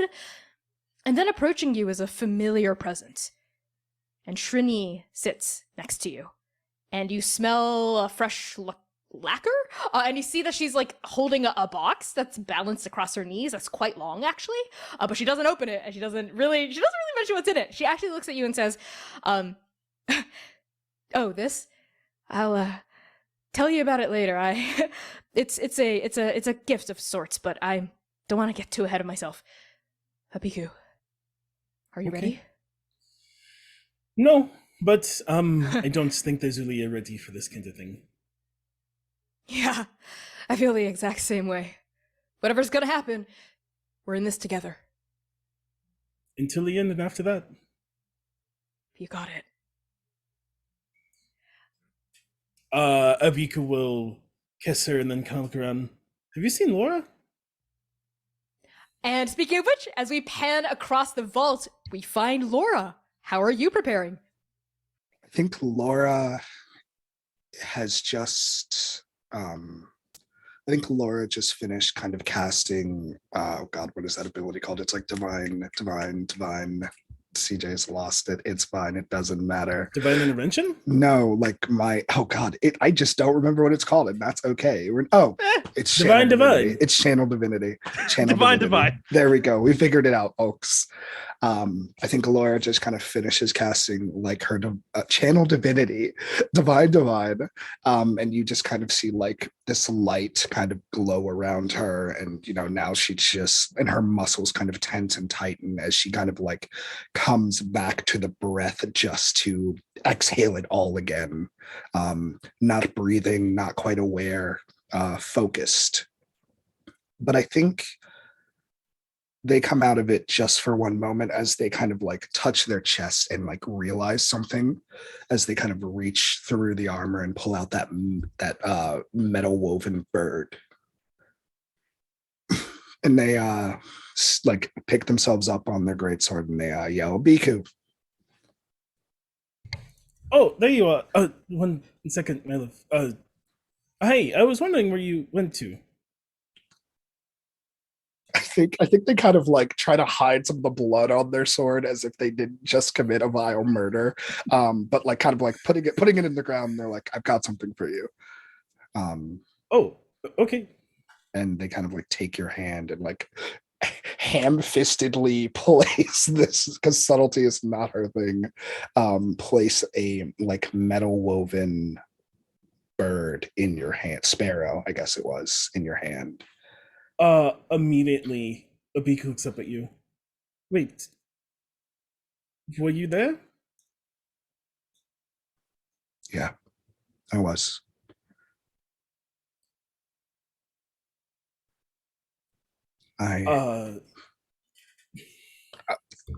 Not us both. I was told to give this to you once all this fighting ends, and I'm going to trust your plan. Well, your lack of plan to make sure that this is the end and we can bury our swords after this. Well, your bow. This is a good sign, then. I was just praying to the Raven Queen. Birds are the one who told me what the queens were up to, so I knew to listen in. I think this is a sign. This is going to work. Yeah. And I think Laura just kind of like grabs your hand in a way that like I don't think she's ever done before, just kind of like something that is faith a little bit. I don't know what this is that will work, but I do have one question for you. Well, request? Okay. If I do not make it, will you look after Xunyi?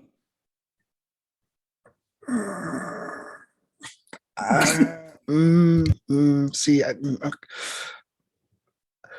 let's be clear here. If you don't make it, I'm not making it because I will be dying to keep you alive. And the last time I made a promise like this, I'm old now. I'm older. I'm here, but fine. If by some stroke of fate, by the Raven Queen's blessing, if that's what you want to call it, I don't make it, I will look after Xunyi. Thank you. You didn't meet them yet. Her familia, his name is Sun. They are very nice. Oh. It just usually startles people when they're trying to kind of mage because they're familiar and people kind of freak out. But we've gotten to know each other. I just wanted to let you know you may see Xunyi and Sun, so you don't like freak out. I mean, yeah, I love animals sometimes. Oh, I didn't know that. But thank you for this. And Abiku just like tucks it into her bag. Well, I better go get ready for whatever this is. I'm kind of making it up as I go. Aren't we all? Oh, that's good to know. I thought everybody was like, oh, he's making. No, I don't know shit. Like... Fun fact, I don't like, whenever I'm fighting, I just wake up. That's that's not fun. That's like scary. Semantics. Oh, okay. I focus a lot when I fight. You should have you thought about not fighting? Like, I don't know, no. Woodwork? I like pottery. I had this dream when I was younger that I would open up a pottery shop. You should do that when this is over. Yeah, okay. I'm gonna do that. That's actually what he said to me too.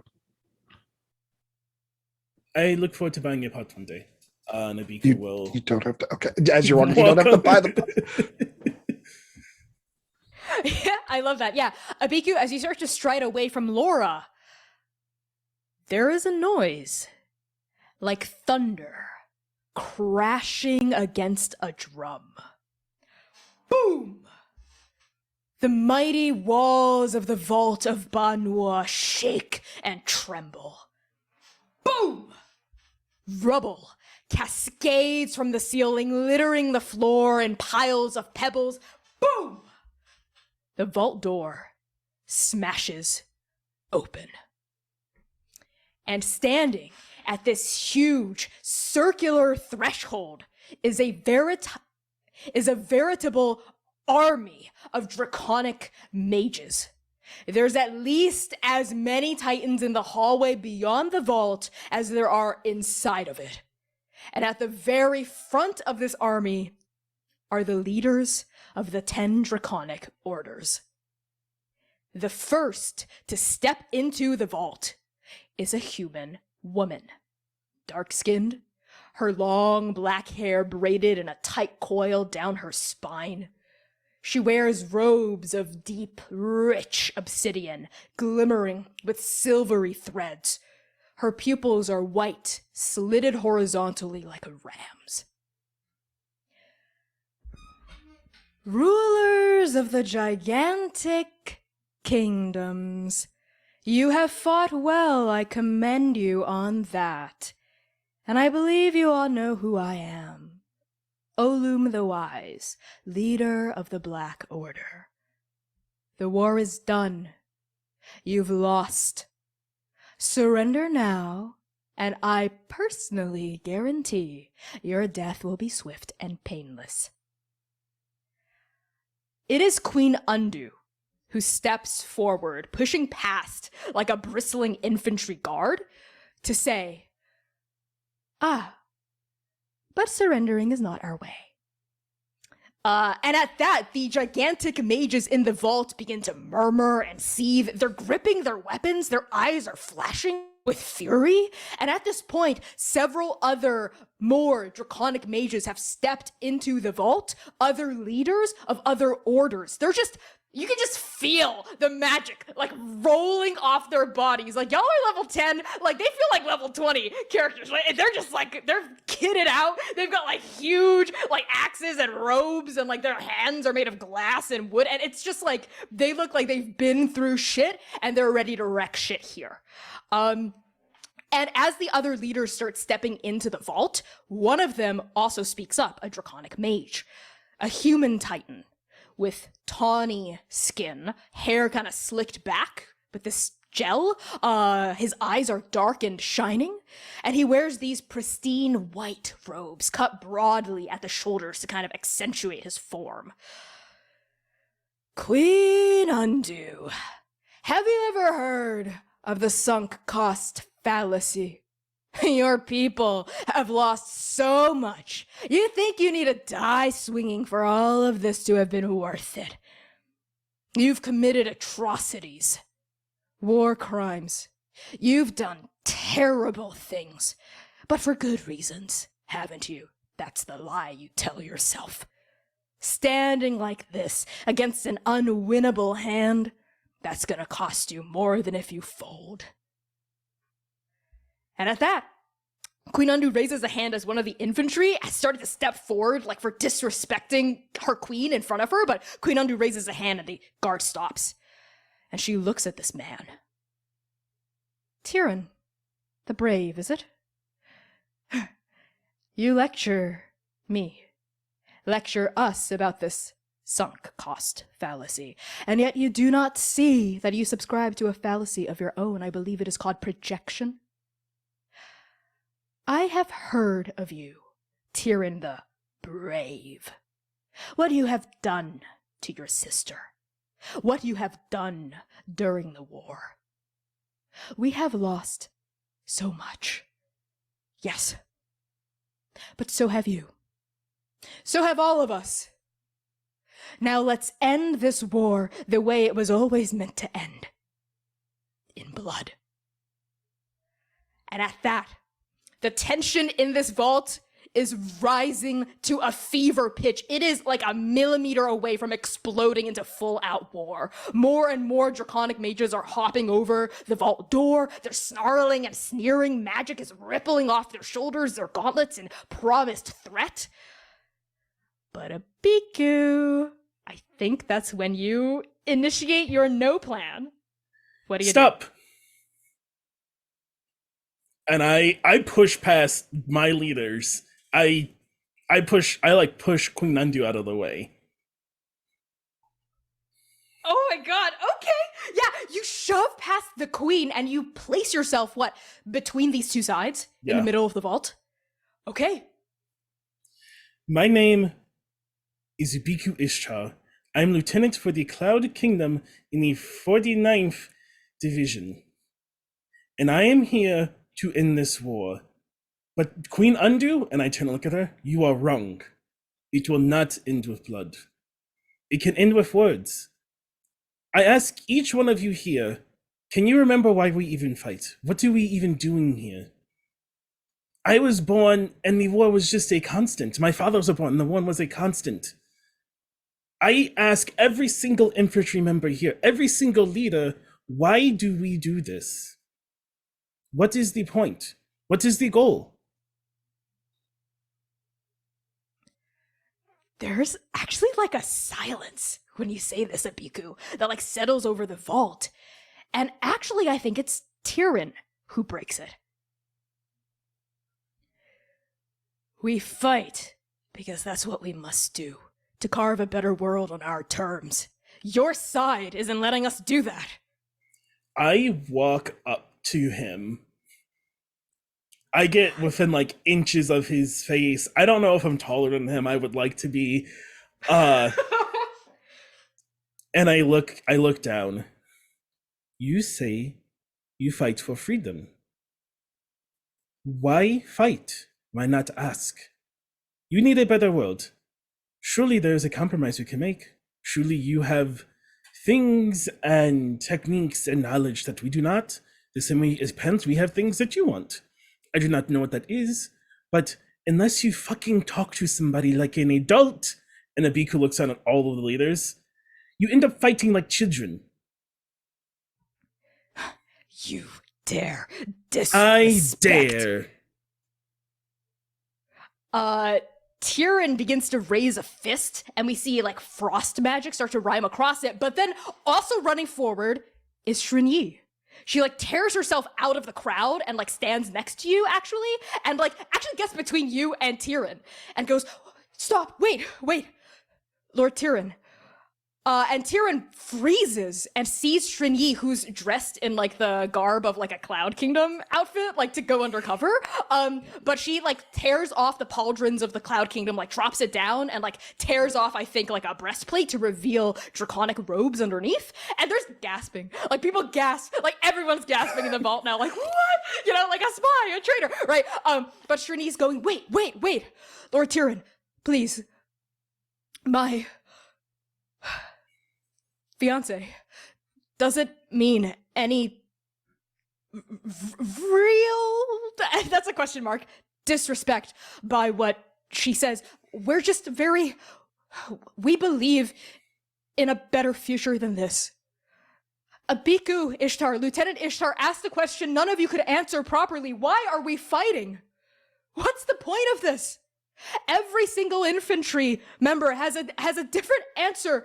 I ask Ruler Patu, and you say we fight because that's all we've ever known. And I ask Ruler Fiki, and you say we fight because we have to avenge everything that's been taken from us. And I ask Queen Zalu, and you say we fight because it's our vision of a better future and there's no other way of getting it. And she turns to the draconic leaders now and is entreating them as well. Harn, the cunning. Gild, the strong. Olum, the wise. Please, you are so long-lived. You are also intelligent. You have to know there's a better way out of this than bloodshed. If all of our civilizations are so great, if we're so mighty, why do we have to resort to violence? Why can't we just sit down and talk? Right? And she's turning back to the crowd, and her eyes actually linger on the four of you. On Rafi, Samil, Korea, Laura. Right?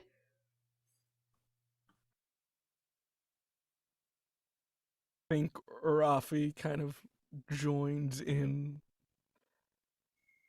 My family spend their life trying to kill yours. And he points to the draconic mages. But in light of news, I see how wrong that philosophy has been. We all have been a part, as everyone has explained here, of a great wheel that keeps spinning and spinning. Maybe it is time, with much hesitance from my part, that we finally talked through our issues rather than bashing each other's skulls in.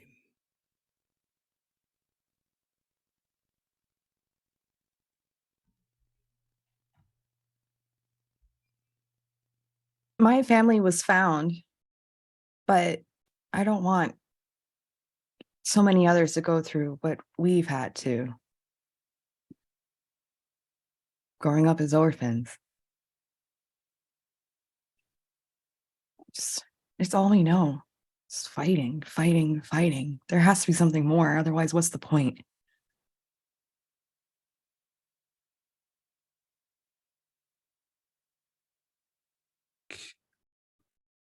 Laura kind of walks forward and just kind of looks at both sides, and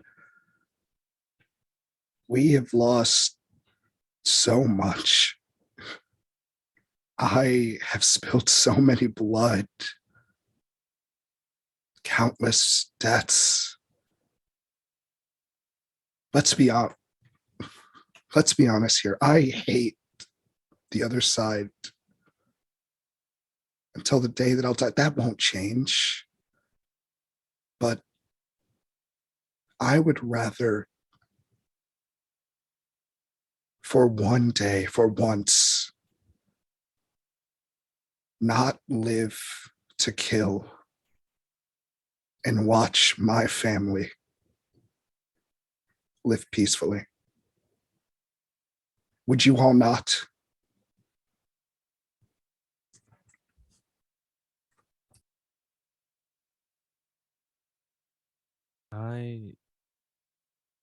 And Samil sort of stops mid-sentence and then speaks up again. I have been a witness to war for over 200 years. I have seen my queen taxed. I've seen her take many on a road that most will not return from. I have seen wings shed feathers over battlefields.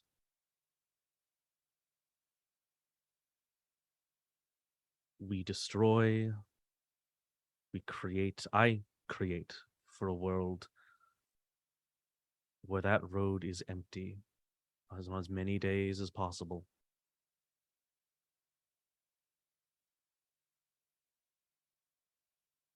Can we end it?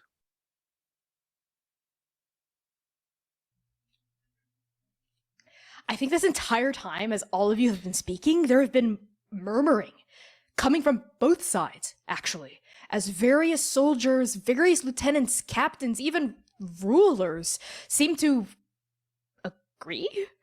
They seem to be murmuring in resonance with the words coming out of your mouths, and Queen Undu tears her gaze away from Tyrion's, burning blue eyes and looks at you, Abiku and Xunyi, and then each of you in turn, Rafi, Laura, Koria, Samil, and there's something in her gaze you've never seen before, something in that regal countenance that looks almost like shame. Shadow of a cloud falling over a glassy field. Shame. And her shoulders kind of slump and relax, and she looks down. And one of the other leaders, she doesn't seem to be a leader. She's dressed in deep bronze copper robes, but the insignias on her lapels don't seem to mark her as a ruler, but maybe a second in command, a lieutenant or a captain. This half-elf woman steps forward. She's really muscular, and her sleeves are off and revealing these huge muscular arms. And her hair is kind of short and dark, and she's got this kind of chiseled, kind of handsome, very masculine face. And she says, "Abaddon, the meek, if I may." And her leader, this Aarakocra person who resembles an eagle, folds their wings close to their scapulae, and they nod with a beaked head. "Thank you. I am Tamba, Fang to Abaddon, the meek, leader of the Copper Order. What you all say, though we are sworn enemies, it rings true. If I may be so bold, if I may sacrilege, if I may treason in front of both sides, perhaps time is better spent in this vault, talking. Are there not tables we can drag out here? Are there not maps we can use to draw up new borders, or better yet, erase them? Is there not gold here, plenty to spare? Minds and talents for all? Please, we are tired. Your Majesties." And there's like more murmuring like throughout the vault, throughout the chamber, and we see like swords beginning to lower, right? We see spears lowering. We see like hands on the draconic side brimming with magic beginning to fizzle out. And like the tension seems to be dissipating. And Xunyi at this moment like turns away from Tyrion and looks at you, Abiku, and says, "See what I tell you? It's working." I knew it could. Abiku turned like, my love. There's one more thing. She takes her bow off her back. My name is Abiku Ishtar, and she breaks her bow in half and throws it to the ground. I am personally declaring this war over, and I ask you all to join me in peace. And my name is Xunyi. And a spear of ice lances through the back of Xunyi's body, and Abiku, blood splashes against your face, trails down in like a splatter all the way down your throat, onto your chest, past the broken halves of your bow. As we see a bloodied icicle spear punching through Xunyi's chest where her heart is. And behind her, we see Tyrion, his right fist crackling with this icy, frozen energy from where he had thrown that ice lance right through her chest. And Abiku's eyes go wide. She staggers forward, gasps, and looks up at you, Abiku. Abiku, And then she falls to her knees. Like, blood just spilling from her mouth. Abiku, without thinking, I think takes her short sword off her hip that she hadn't thrown down yet. Her eyes go white, completely clouded, and she tries to take a wild swing at Tyrion in this state where she had a second ago been like, she was effectively like unarmed, guard down, no defenses, and she'll try to take one wild swipe at Tyrion. I will personally roll with disadvantage. Go for it. That is a natural one. Okay. I think you don't even hesitate. As soon as you see Xunyi like fall to her knees, your hand is at your hip. Like, you don't even pause. You just draw that sword and you charge Tyrion. And as soon as you take that like one step forward, like across the body of your beloved, it's like falling backward into an old habit you swore you would drop. It's like tearing the scab off of a freshly healed wound. The blood just starts flowing, and all hell breaks loose. And I need all of you to roll initiative.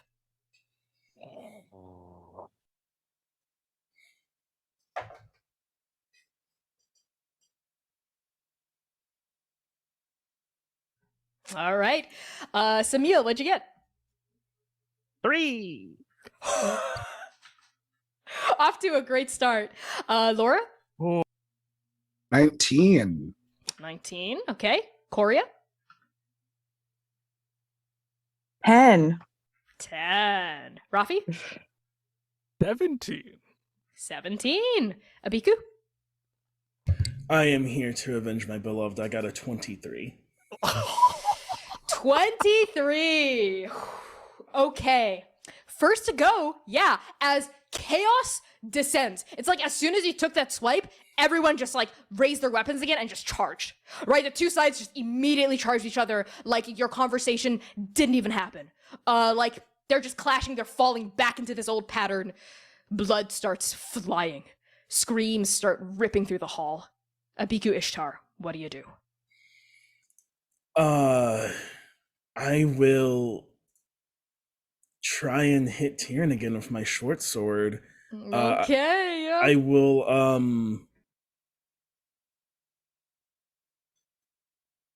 I will cast Zephyr Strike, which will let me do some extra damage, and I also don't want to provoke opportunity attacks from all these all these folks throwing weapons and such. Everybody's got a weapon suddenly.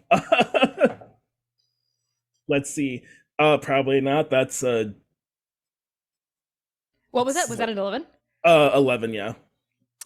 Okay, why don't you roll all of your attacks first, and then we'll deal with him. I got an 11 and a natural 20.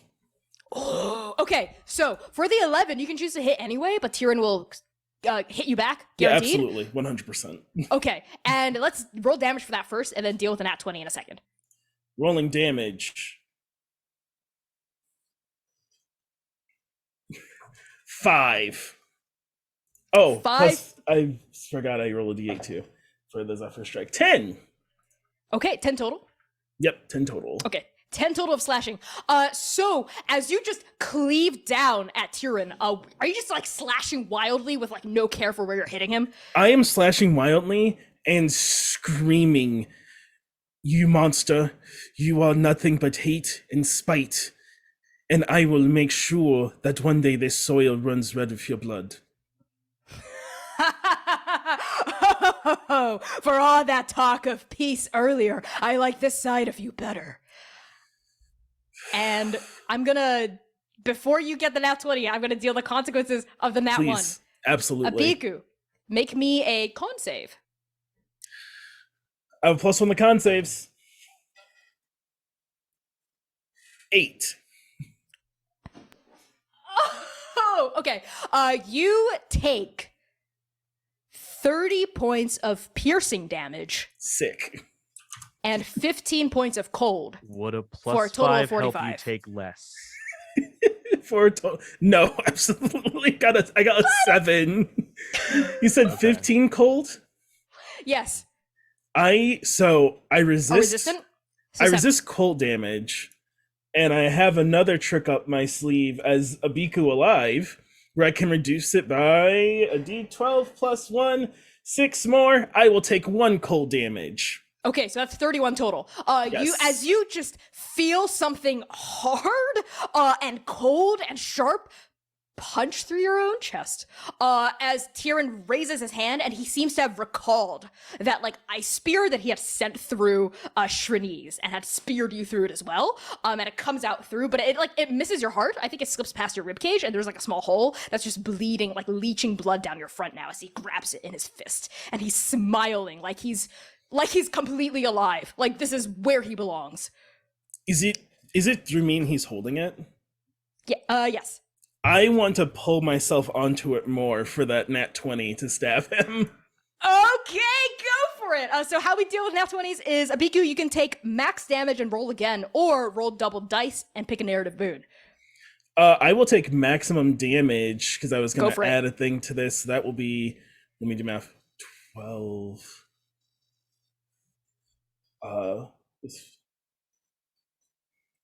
16.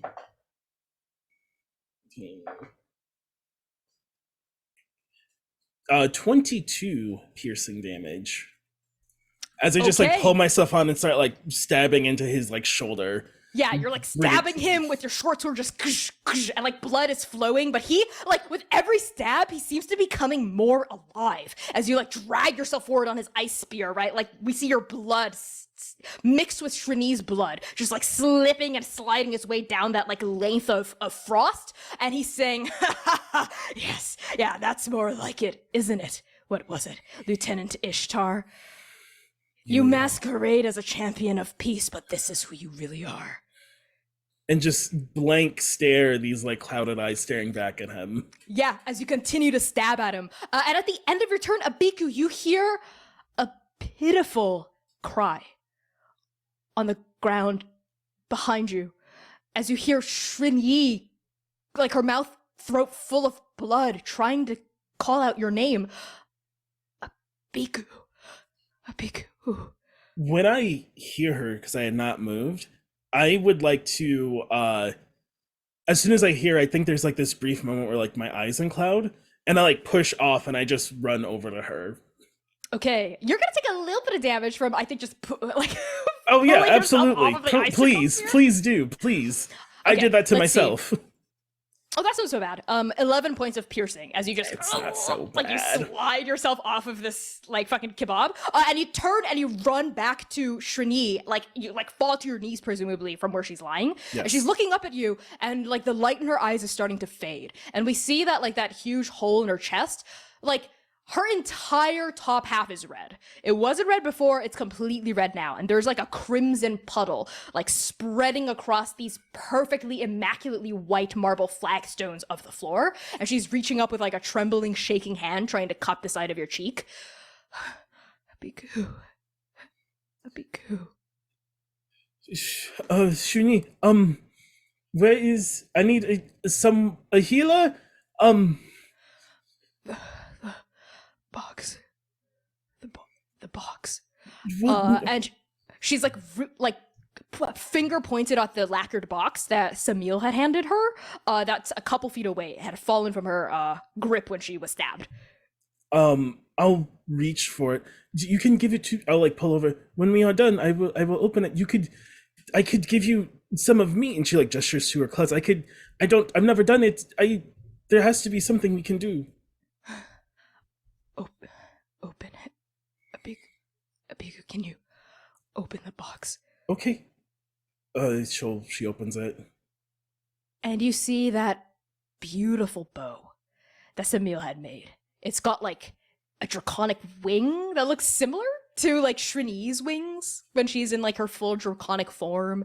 It's got this like polished bowstring of like sinew, and it's like Samil's finest work. And they're a very good artificer, so this is some like top level shit. And this box I think is like also lined with velvet, and it's polished. It's like perfect for this bow. And like you feel trembling, bloodied fingers on the side of your cheek as Abiku's touching you, as Shrini's touching you there, and she says to you, "Say, wedding gift."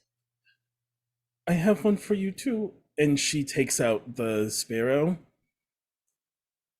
Happy wedding day. I'm sorry it is not as nice as you deserve. I promise to throw you a better one later, okay? And her eyes start to flutter shut as like a little bit of color begins to leach from her skin as she's slipping further and further away from life. Is that the end of your turn? Yeah. Okay, next up is going to be Laura. I don't wanna, yeah. I think Laura takes a moment to just kind of like, I think Laura sees all this happen, and I think like a moment she thinks, and I think it's inadvertently faster. And I think like she casts haste on herself so that she can fuck shit up. And she's going to point and guiding bolt at 3rd level Tyrion. Okay, is that an attack roll or a save? Yeah, I attack roll. Go for it. Let's go. Come on, let's do this. I can't do math. 21. 21, that would not hit. But you can roll damage in exchange for him hitting you back. That's fine. Yeah. For Laura, yeah, that's fine. Okay, go for it. Roll damage. Yeah, that's going to be 25 radiant damage. Ooh, what does it look like? I think it looks as like sun rays in her hand, as all of everything that Laura does when it comes to combat is secondary nature. Like she is not thinking. I think that the imagination, she imagines like Goldhanger's rays and just channels that same light and just blast him. And I think as she's blasting him, she is running forward with her great sword to attack. Yeah. Yeah. Do you have another attack action in you? Yeah, hasted baby. Go for it. And she is going to get a natural 20. Okay, so how we deal with that is you can take max damage and roll again, or you can roll double dice and pick a narrative boon. Ooh, CJ doesn't know what I'm probably gonna pick narrative boon. Okay. You said I forgot what you said already. Double dice. Double Yeah, dice let's do and damage narrative boon. first. Yeah. So roll your double dice. She has a fun thing with Great Weapon Master. So she's gonna add a plus 10 to whatever's on this, and that's going to be 12 plus 24, 30.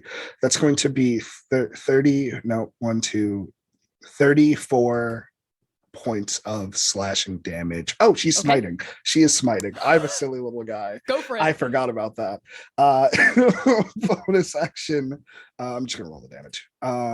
So 34 plus 14 plus using up all of her spell slots just to divine smite as well. You can roll double dice on your smite too. Oh, that's gross. It's 30 math is so hard sometimes.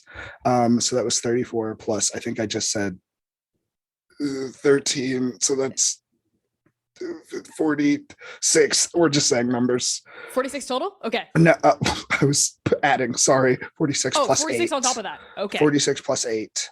Plus an extra 3d8 for divine smite, and I'm just gonna roll it. Thank God for math number roller.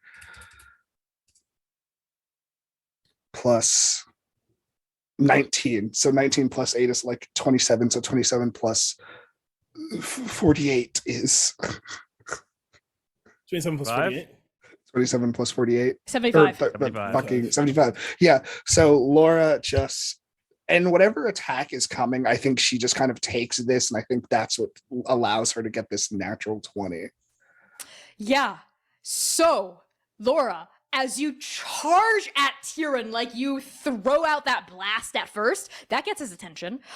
Radiant magic splashes across the side of his robe, like gleaming off of his pauldron, and he turns to look at you with this almost kind of detached interest, like someone getting clipped by like a baseball ball at like a little league game, you know, off in the bleachers, and he sort of turns and looks. And as you're just charging at him, like your weapon drawn, just like filled with this divine fury, Tyrion throws out his hand in a couple of casual gestures, and we see these like sharp points of frosty icicles just lance towards you, and just like 3 of them spear you right through your chest. But you continue to run as you're being speared through like a fucking pincushion, and you're gonna take a total of Say a big number. Say a big freaky number.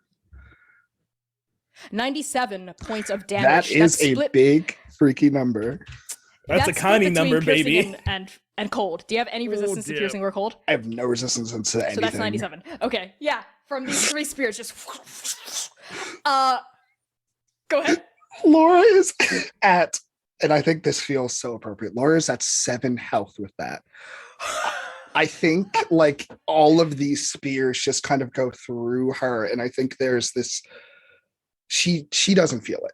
I think because she has a weapon of certain death, so he's not healing from the 75 damage for the next minute, and I think she just like kind of like jumps through with this like look of blankness and just says, "You're going to the after, and I'm gonna be your reaper," and just like slashes across the chest. She's basically dead at this point. With that said, and kind of drops to the ground, bleeding everywhere. Yeah, totally. Like he had calmly flung those icicles at you and cocked his head to the side in interest as you did not fall. And then you're right up on him and you slash him across the chest. He staggers backward from that. Like blood sprays from his chest and stains his robes. And he takes a few steps backward and braces himself. Huh. That's interesting. Flies of your ilk usually fall after 1. Like nothing, not breathing, no look in the eyes, and just running forward at him some more. Yeah, okay, I love that. Is that the end of your turn? That's the end of my turn. Okay, we're gonna flash across the battlefield toward Rafi. Speechless. I think, how can Rafi get to where they are, or is it like a big distance? Absolutely, yes. Yeah, I totally think can. It's a running theme, and I think while Lauren is sort of attacking from the front, I kind of come around the back and just sort of skid my hammer across as it kind of sparks and go to attack. But Okay. before I do that, as I'm running, you probably see my muscles kind of just like bulge out, me get a little bit taller as I activate one of my rune abilities. So I have I can add a d8, and I have advantage on strength saving throws and checks. So with that, I'm going to attack twice for right now, and I'll see if Go for it. Roll to hit Tyrion. beat his butt. So that's 29 and a 24.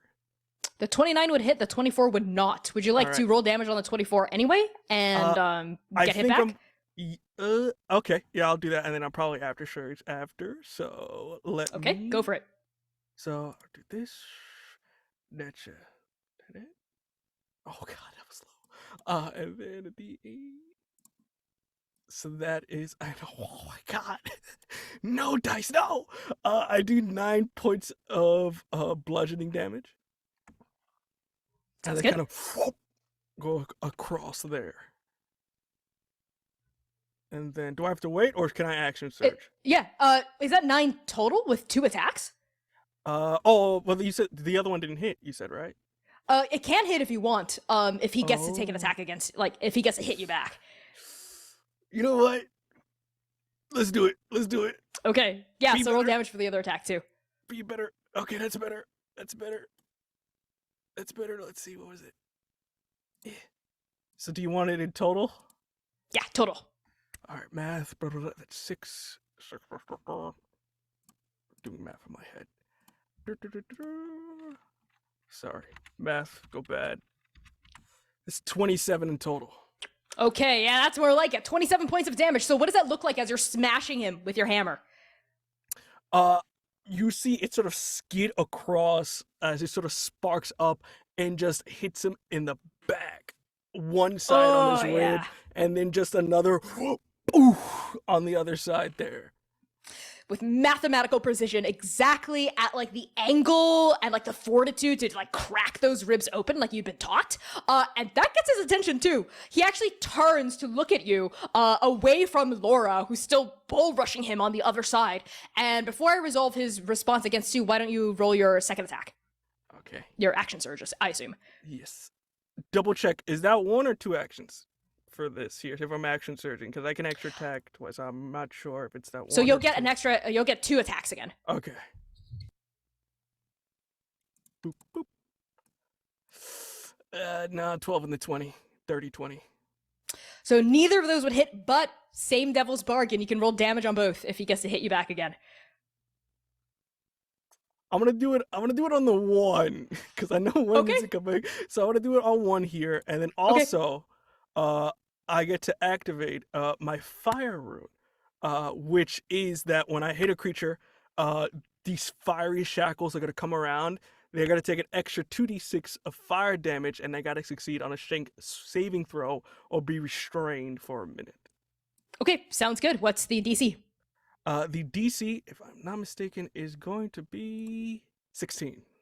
Sounds good. Okay, so roll damage on one of those attacks. Okay. So that's wait, did I do my D8? And then if it's 2D, did he succeed or fail? Because I think no, it says an extra 2d6. So okay. So in total, this one is going to be 20 points of bludgeoning and fire damage.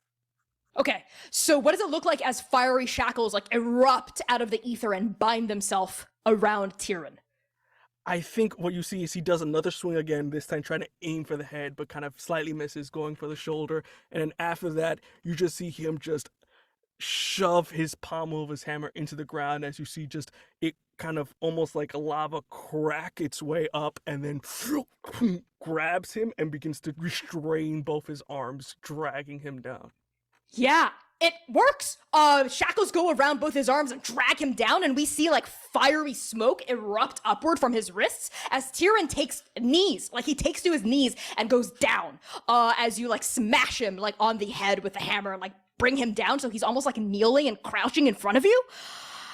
And then his like elbows start, like his shoulders start to shake, and you think that maybe he's like, I don't know, maybe his ribs are cracked and he's hurting, and then you realize what's happening. He's laughing. And he's saying, oh, what is this, shackles? Magic perfected by a certain mage from the Fire Kingdom. This rune, I recognize it. I believe Visanti The wily is the one who put it together, a gigantic titan of peerless study. Well, of course, she was my sister, so I know her magic inside and out.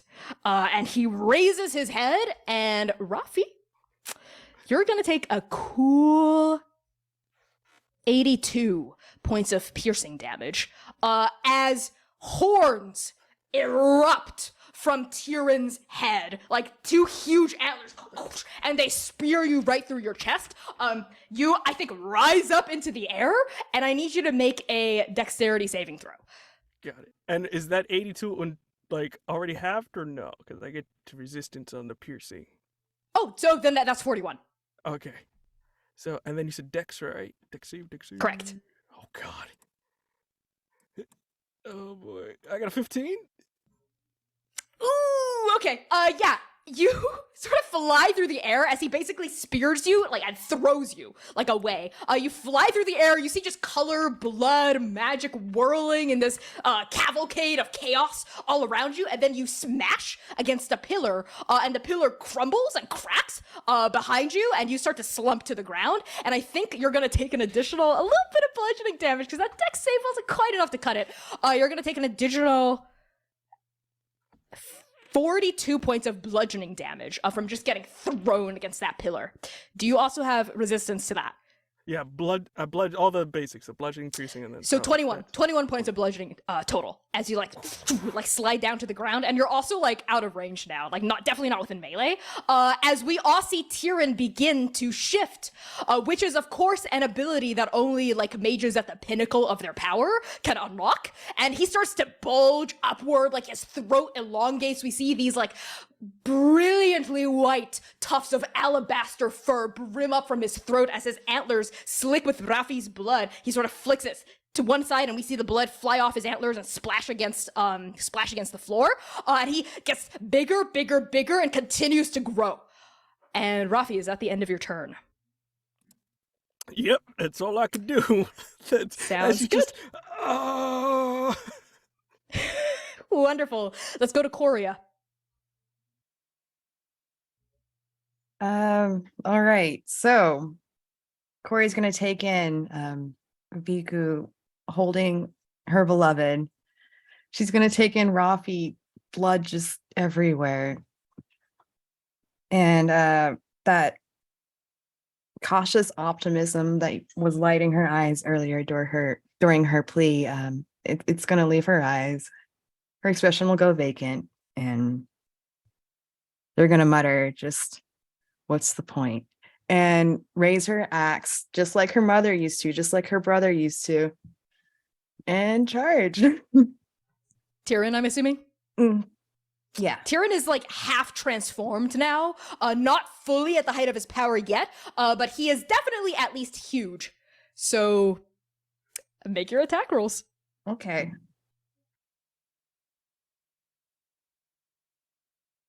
That wasn't the best. Does a 24 hit? Just shy. You Okay. can roll damage anyway if he gets to hit you back. That's fine. And I'm a fighter too, so a second attack. Yeah, go for it. Okay. This is better. 26. Does that hit? That does hit. So roll damage twice. Would you like to action surge right now and get that out of the way and hit him twice again? Yeah. May as well.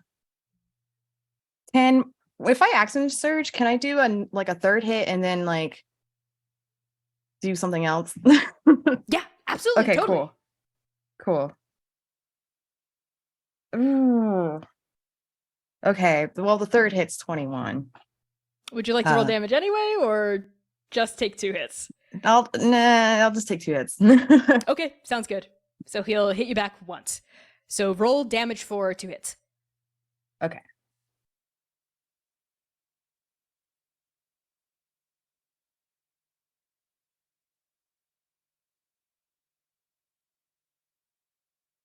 Okay.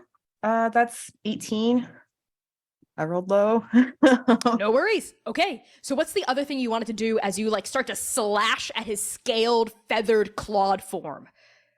I'm landing these hits and I want it to hit harder. So I'm going to take out the gift I was given by Rafi and was told would make me stronger and utilize it as my fourth Okay. action. Okay. Rafi, question for you. Is the plan for this gift to get Korea out of danger, so out of the vault, or would it just get them to a different part of the vault? Out of it completely. Okay. Let's resolve the hits first. So as you slash with your massive axe at Tyrion, where are you trying to hit him? Where are you trying to hurt him? Okay. Well, she might be a little petty and be aiming at like the antlers first, and then like just going for something meaty. Okay, yeah, totally. He's huge, so are you trying to climb up his body? He's like a serpentine. Oh, in how his high full up is draconic that form. head? Is it like just looming? Even though, Yeah, it's lumen. You could try to jump up there. nah, that's a lot of effort. I'll just keep it to the fleshy bits that I can Okay, reach. yeah. So smashing him on his torso, on his neck, at his claws, sounds good. He is going to sort of writhe, and we see his body like get bigger a little bit more by like another degree, and his huge tail whips out, and for that one hit is gonna like smash you. It hits you actually, and like Rafi, I think you like explode up off of the floor and fly through the air. So that initial contact is going to deal you an easy 40 points of bludgeoning as you like fly up into the air and are like cartwheeling like over draconic and gigantic mages clashing. You see like the battlefield in full fury underneath you and above you and around you as certain titans have begun shifting as well, and like clashing in the middle of this vault, just blood raining down everywhere. So make a dex save to see how well you can stomach the landing. Okay. Oh, wait. Let me check something.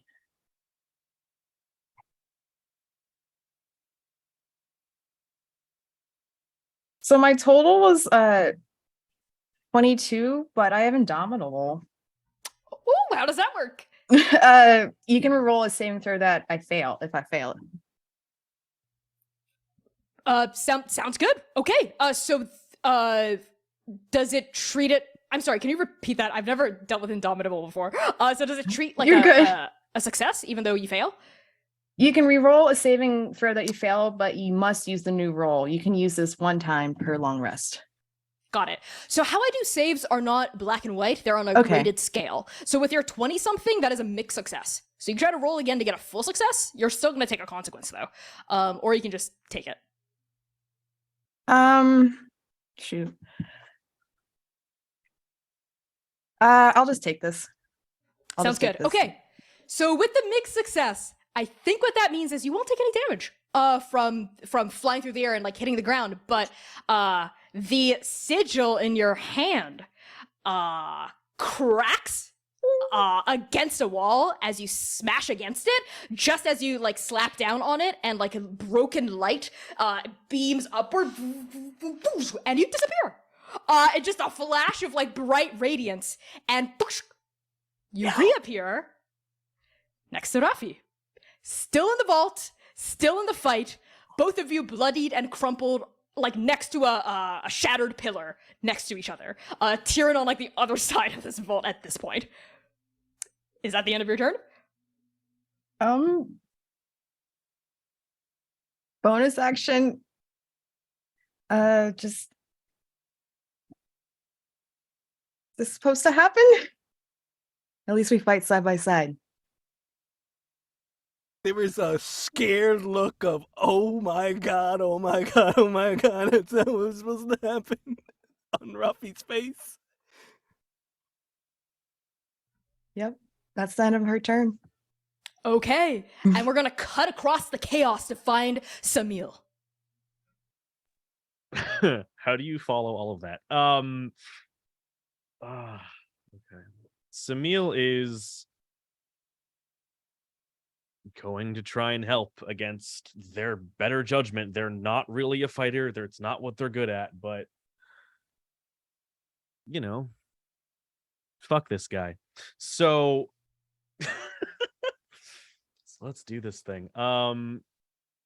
So they basically reach to, there's a sort of a worn, it's the leather is worn, but it's clean as if it was, it's polished. It's something that's never seen a lot of action, but in it, sort of on the side at their hip is a wand, which they take out and then point at Tyrion as the little tiny artifice cannon scuttles across their back and onto their arm, pointing at the same time. And I'm going to Scorching Ray and Eldritch Cannon at the same time. Go for it. Make those So, attacks. Let's see if I get any hits on this nonsense, because that has a lot of stuff going on with that AC. Okay. Ooh, all right. So I have a math. Let me check the bonus on that. Okay. That is a 14, a 26, a 27, and a 13. The 26 and the 27 would hit. The 13 and the 14 would not. But you can make them all hit if you want. Yeah, obviously. Okay, and then I'm going great. to roll for. I'm going to roll for cannon real quick as well. Additional range spell attack.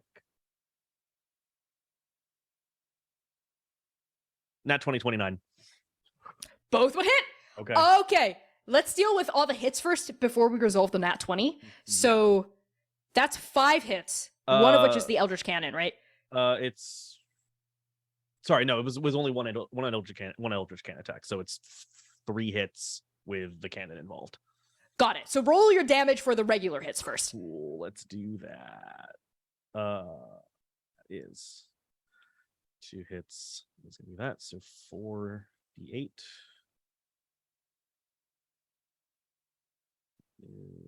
is 29. What kind of Fire. damage is it? I think it's Fire? Okay. Fire, I believe so. Yeah, scorching. Cool.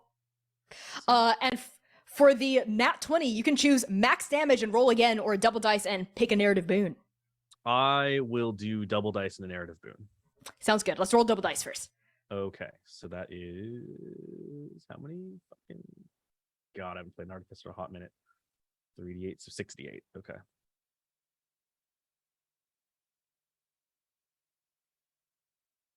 Another 40. 40. Holy fuck. Okay, Yeah. so the narrative boon. Describe to me what it looks like as you just shoot the shit out of Tyrion. Yeah, so I think what it is Samil is at their heart an artisan. So they draw the wand, point it, and sort of under their breath mutter a quick sort of just quick prayer. It's simply, "Watcher on the blackened spire, watch me." And it's just that. And the cannon goes first, it booms, the rays circle around the force beam, crashing in one after the other. That is so sexy. The light starts from their shoulders and glows and then pulses out along their arm. Yeah, there's like and we see like a circle of light and dust explode outward from where you're shooting the beam as with that bolt hits Tyrion square. Where are you pinning him? Wherever, the head preferably. The head, like, yeah, the head. whatever. Crack. It like cracks right between the eyes, and his head snaps back as we see those bolts spiraling around that central explosion. Also hit him, and there are like miniature explosions going off on his head, like after a energy beam cuts like through a city, and then explosions come up after that. It's kind of like that, and there's just like a blooming flower of just noise and fire and just pure artillery power exploding off of Tyrion's head. And before the smoke clears, you can nab your narrative boon with that nat 20. So seize some kind of advantage. I'll let you paint a picture. Basically, you get to do something cool on your own terms. What is it? I would like to bank that for when I'm about to die, which is probably going to be the next 3 seconds. I'm glad you're banking that because the smoke clears because there's a noise like ice cracking over a perennially frozen lake. And through the smoke covering Tyrion's face, we see blue light glowing. Crack, crack, crack, crack, crack, crack, crack, all the way up his throat between the scales, and the dust finally clears, and we see his mouth is open, and there's a bright blue light brimming in the ball of his throat, and boom! I'm gonna use that nat 1 that a donor gave to count that as a nat 20 of an attack against Samil from Tyrion. And Yep. you are going to take So much damage. Uh-huh. You're going to take 219 points of cold damage as boom, like a beam of like fucking Godzilla laser shoots out of his mouth of pure cold, like fusion rifle, like reactor, just pure force smashes into you. Cool. I think that's enough to straight kill me. Yeah. So, Uh-huh. Samil, would you like to use that narrative boon I would. in this moment? Okay. I would love to. I think what this looks like is the area around Samil flash freezes, and so does Samil. We see Samil like frozen, like a statue, like in the middle of like their arm like thrown outward, and crystals rhyming off their face, like thrown in like a single direction by this wintry gale exploding out of Tyrion's mouth. And like a circle around Samil, like 35 feet in radius on either side of just flash frozen soldiers from all sides. Not just gigantic mages, but draconic mages as well have been like frozen completely and just killed outright by that beam attack. Samil, that would insta-kill you. How do you like cling on to 1 hit point? You're muted. I think Samil is going to die. But in the flash freeze happens. There's chaos and battle everywhere. I think a stray bolt or a beam sort of hits the statues. Soldiers crumble to the ground. Part of the ice that is now Samil starts to crack. Kind of starting from the collar down towards the center. Samil is standing sort of head bowed, eyes closed or half closed. Chest puffed out. And as it starts to crack, there starts to glow sort of red hot as they start to break away, starting to fall, shatter, and a piece of them comes into view. Metal, frosted glass, now frozen, now frosted by ice. And that artifice in their chest shines through for a brief moment, then starts to glow red hot. The feathers start to, on them as they shatter, say simply, because one of the artificer tricks is you can infuse tiny objects with 6 seconds of recorded voice. Queen of Ravens, Watcher on the Blackened Spire, Lodestar of the longest road I'll ever walk. A dedication of our breath to the goddess of our birth and death. In life we scatter, in death are one. Let this borrowed clock be now undone. And I'm going, and using heat metal, Samir is going to detonate their lungs because I said I was going to do that during the fucking character creation. How does that work? What the fuck happens? So that is, according to what I asked you for, and C can't confirm it, and I am not lying. That is the shattering effect of a staff of power. That is 20 charges times 16 to a whole bunch of stuff nearby. I hope Tyrion's in that fucking radius. What's Yeah, the damage? What's Let the me. fucking radius? Fuck it is if you are 10 feet away or closer, which Samil moved in close, it is 8 times. It is 8 times 20. If you are 11 to 20 feet away, it is 6 times 20. If it's 21 to 30 feet away, it is 4 times 20. So anywhere from 160 to 40 to 120 damage coming right at people. It's indiscriminate, right? It is Okay. indiscriminate to everybody. Samir is counting on Tyrion being large enough to weather most of it and take it. Okay. So I think all of you are going to take this damage too. I'm going to be kind and say all of you take the least amount of damage from it, so the 4 times 20. And it's just 4 times 20 damage, like that's how much it does? Yep. Is it force? It is, I believe so, yes. Yeah, force damage. Okay. So Yep. all of you take 80 points of force damage. You can also make a save. Okay. Okay, There's what's the that. save? It's a successful save versus it's a DC 17 dexterity. Go for it. And is it half damage on a success? Yep, half damage on a success. I, however, in addition to 300, because Samil is not going to exist at the end of this, take 16 times 20. So That makes sense. 500 damage to Samil. Jesus fuck. Okay, so all of you make that dex save. I'll take whatever I need to push that fucker into this shit or something. I don't know. I made my deck save, and BQ is up with 1 hit point. Literally Okay. one. Nice. We have 1 hit point as well. I failed. But Okay. I'm still 1. Okay. 1 for Rafi, 1 for Abiku. Laura? Forgot. Yeah, what am I? 20 decks. Did I make it? I don't know if I'm That makes it, so you take half damage. Sick. That's 20. 20 Oh, force. nice. Okay. What's Laura at? Laura, I mean, it has the thing that paladins can do, so it would have just smacked her chest and would have become Gaben 50, so 37.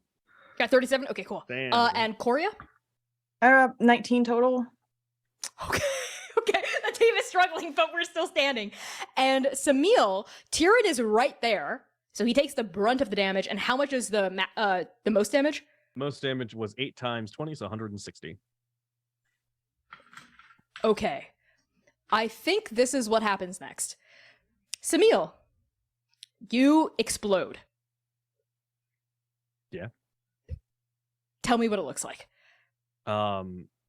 There is, I think, the thing that keeps them alive overcharges, that one line that matches with the breathing, that is the one line of their attunements, glows and glows and glows and glows and glows until the light starts to shine through the ice and cracks it open, and then it's magical force. It's not messy. It's not like a fireball. It is exactly the exact radius it is meant to be.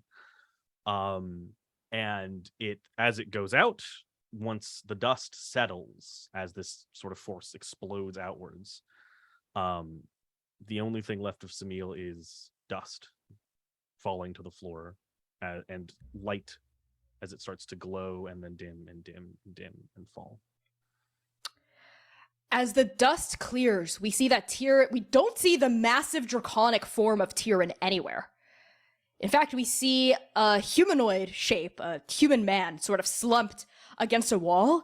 Tyrion is still alive. He's clutching like a badly shattered, burned, injured arm, and he's sort of like breathing raggedly. And his eyes are darting left and right, but he's still up. He has been knocked out of his draconic form, though, and he's leaned up against the marble wall as like chaos rages on around you all, but it's a kind of sluggish chaos. This explosion definitely got every single person's attention in the vault, and it's like after an atomic bomb goes off, it's just like a high-pitched ringing noise. We don't even hear any sound, just a high-pitched ringing noise, and like people are moving in slow motion, looking at each other, picking themselves up off the ground. We see soldiers dragging themselves forward with like blown off limbs.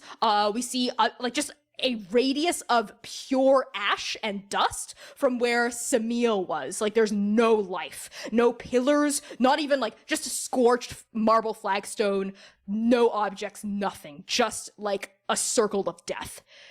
And floating through the dust as everything's moving sluggishly in slow motion, like Rafi, Abiku, Laura, and Korea all of you, as you blink your eyes and like your ears start to clear a little, you all see raven feathers just fluttering through the air.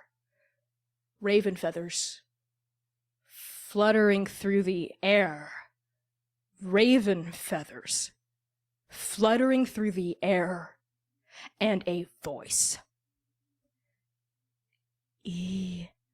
Enough. There is a sensation like birds passing overhead, like feathers whispering against ear, like beaks humming melodies unheard. A smell rises through the cracked marble, through the blood, through the gristle, and the magic, and the bone, a smell as ancient and sacred as fear. Grave dirt. Earth troubled by death. Death troubled by earth. Soil sodden with tears, with decomposing grief, with worms, with seeds. The soil rises into the now, through the floor, grave dirt pouring upward in rich black heaps of bone, of skull, of rib cage and iris, broken chunks of tombstone, ascending like saints. Fighting soldiers pause, jaws slack, mouths filling with dirt, with pebbles spilling out, the white bone of buried skeletons peeking through the rot.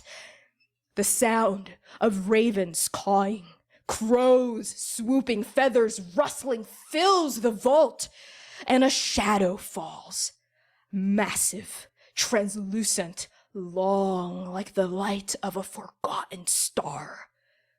And rising out of this turbulence of earth, cresting over the peak of this murmuring raven speech is the queen. What remains of your shredded soul, Samil, sees the queen as a flock of birds, constantly moving. No eyes, no beaks, just wings, black feathers, a thinking, moving, roving swarm. You see a foot made of joint feather beak, stepping forward onto the dirt, onto the earth, past the limp, dying form of a draconic mage, and when the wings flutter over that mage's eyes, she dies.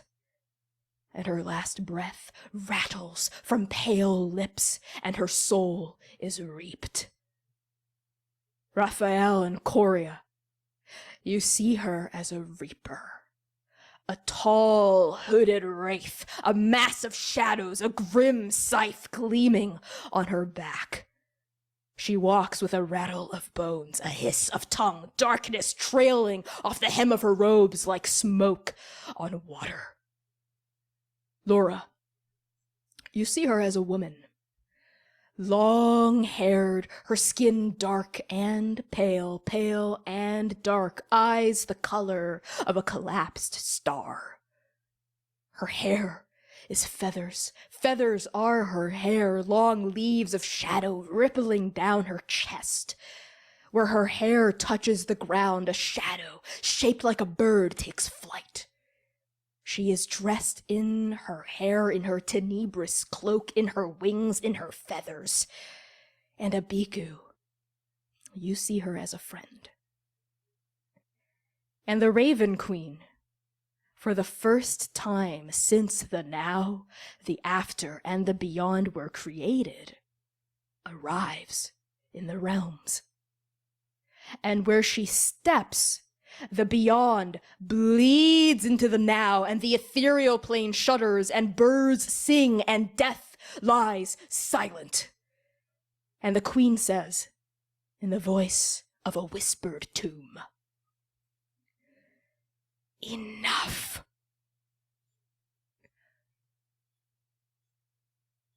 And then the lightning comes. Red, crimson, sweet as arterial blood, gashing its way across the shadow-strewn ceiling and coruscating branches of storm. Boom! Thunder crashes, and the ceiling breaks, and there's just sky. Sky roiling with thunder, with lightning, with clouds of black and gold and red. A bright pillar of light explodes, boom, down onto the vault floor, transforming the marble flagstones it touches into pure gold. The coppery smell of static competes with grave dirt. The low, humming, roaring growl of a moving mountain clashes against birdsong.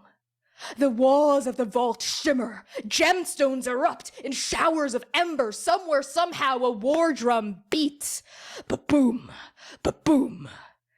And standing up from the dais of gold he arrived upon is Yudabathi, a god with 6 arms and 3 heads, a torso the width of the god spine, and faces the color of the divine triptych.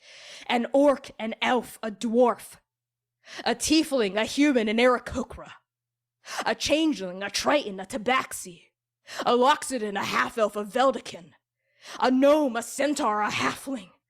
With every blink you make, his faces change, but one thing stays the same. There are always 3, and they are always bleeding.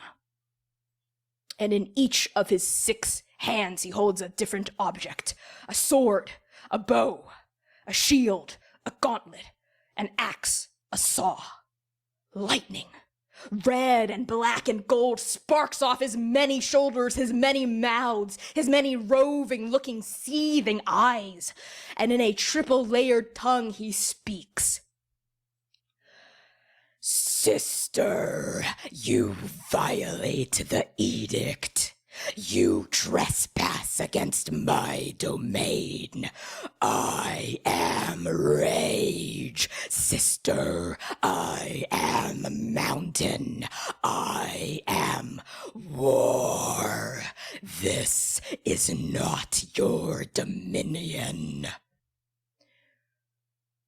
War is death, brother. We are opposed, and we are alike.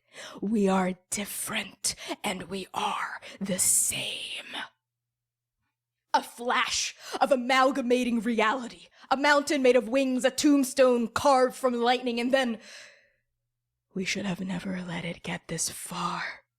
The banks of the after are overflowing with sorrow. My home has infinite graves, but infinity is not an invitation. You violate the edict. You trespass against my domain. This is not your dominion. The edict serves the now. But this grief, this pain, it does not. I am ending this, Yudabathi, beloved. And so I give you all a choice. Go and live, or stay and die. Raphael, Coria, Laura, Abiku, what do you do? Abiku has not moved from, even when the blast hit her, she's safe. She has not moved from kneeling next to Xunyi. Even as these 2 gods are like having their family shit in my house, not at home, Abiku looks up. This is your fault, then you let it get this bad? You said it yourself? The edict is holy. The edict is sacrosanct. The edict is everything we hold dear. We could not violate it. Here I am, breaking the rules we wrote. For you. I've heard a lot about rules. I won't abandon her again. And she lays down next to Xunyi. Yeah. As you lie down next to Xunyi, Shrini's fingers find yours and squeezes with the last grain of strength she has left. And she says to you, as both of you stare up at this ceiling of coruscating lightning of storm and marble and dirt and raven, and Shrini says, "Not even death can keep us apart, Abiku." I am sorry I brought you here. This is my fault, but one day I will make it up to you. I will end this war, I promise. Abiku, being with you, alive here, with the time we had left, was worth every scar. And the next one. This life and the next. The next one. And Shrini squeezes your hand with that last bit of energy. Rafi, do you stay and die, or do you go and live? I think Rafi does a mixture of both. And what he does is he tries to either buy time or find a way for Cora. English. I'm sorry, I'm rapping. I just find a way for Coria to get out of here. Yeah. Rafi, it's like time has been suspended. Everything feels slow and grayscale and not real, but also too real all at once. And I think we find you turning your head, casting your gaze down at Coria, who's slumped next to the shattered pillar next to you. Coria, do you stay and die, or do you go and live?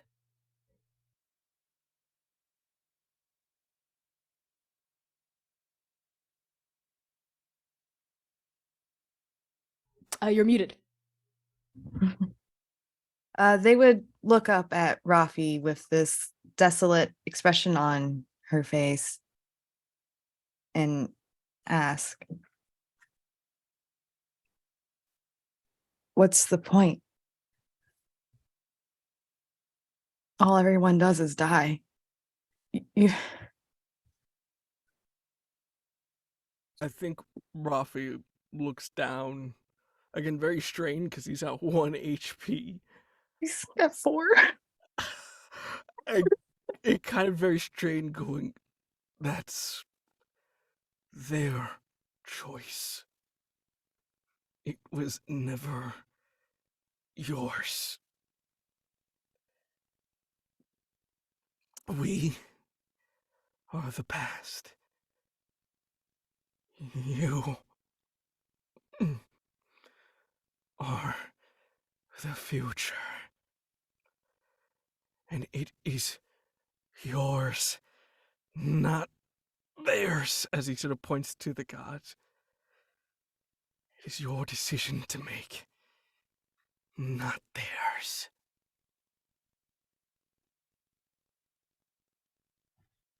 Okay. I'll try." And they'll stand up.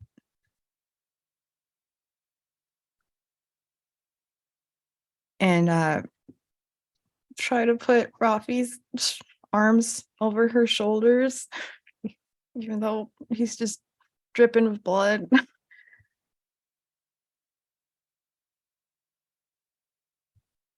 And try to limp away while casting like a glance over at Abiku, where Samil used to be, and Laura. Just so sad, but wanting to Okay. walk away from it all. So, Coria, with Rafi on your shoulders, you limp toward that vault door. Yes? Okay. Now we pan over to Laura. Do you stay and die, or do you go and live? I think Laura is crying. And I think as soon as the question of like, will you stay and die, or do you like choose to live, she breathes again for the first time, or allows herself to breathe. And then kind of looks over at Abiku, and I guess looks over at Tyrion, who is still alive, sadly. And I think she just like clenches her fist and kind of looks to Abiku and says, "You're not leaving."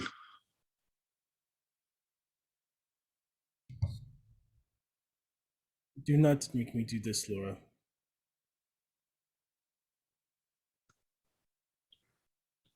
Go open your pottery shop. I will not abandon her, not again. And I won't abandon you. I can't, not again. You are all I have left, Abiku. If you die here, then I die. I made a promise to make sure that you live through this. A promise that I will take to the grave. My friend, you do not see you fulfilled your promise. This injustice to the gods is over. Some people may run around and say it's not, and some people may say the war is still happening, but I don't care who walks away out of here and thinks they are still at war. They broke a fucking edict to come here. This is over. Live your life for you. But I will not leave Xunyi.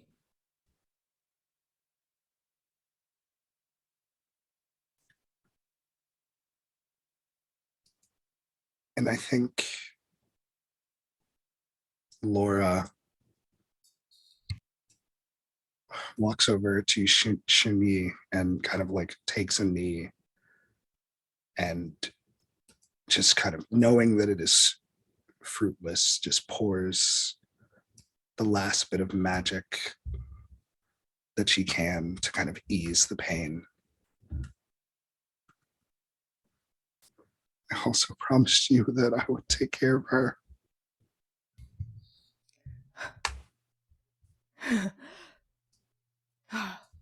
And like we hear Shrini breathe a little bit easier, and she looks up at your tear-stained face, Laura, and her hand like clenches around Abiku's fingers a little bit harder.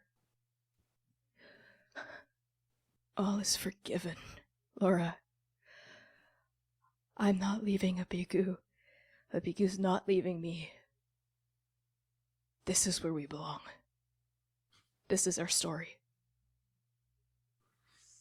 And I think Laura just kind of like lets out a frustrated grunt.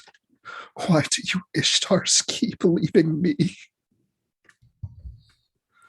And then kind of like puts a hand on both of their faces.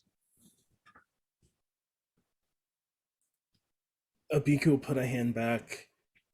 I am not leaving you. I will see you again. That is a promise.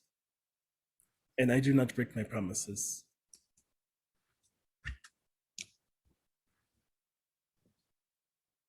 Okay.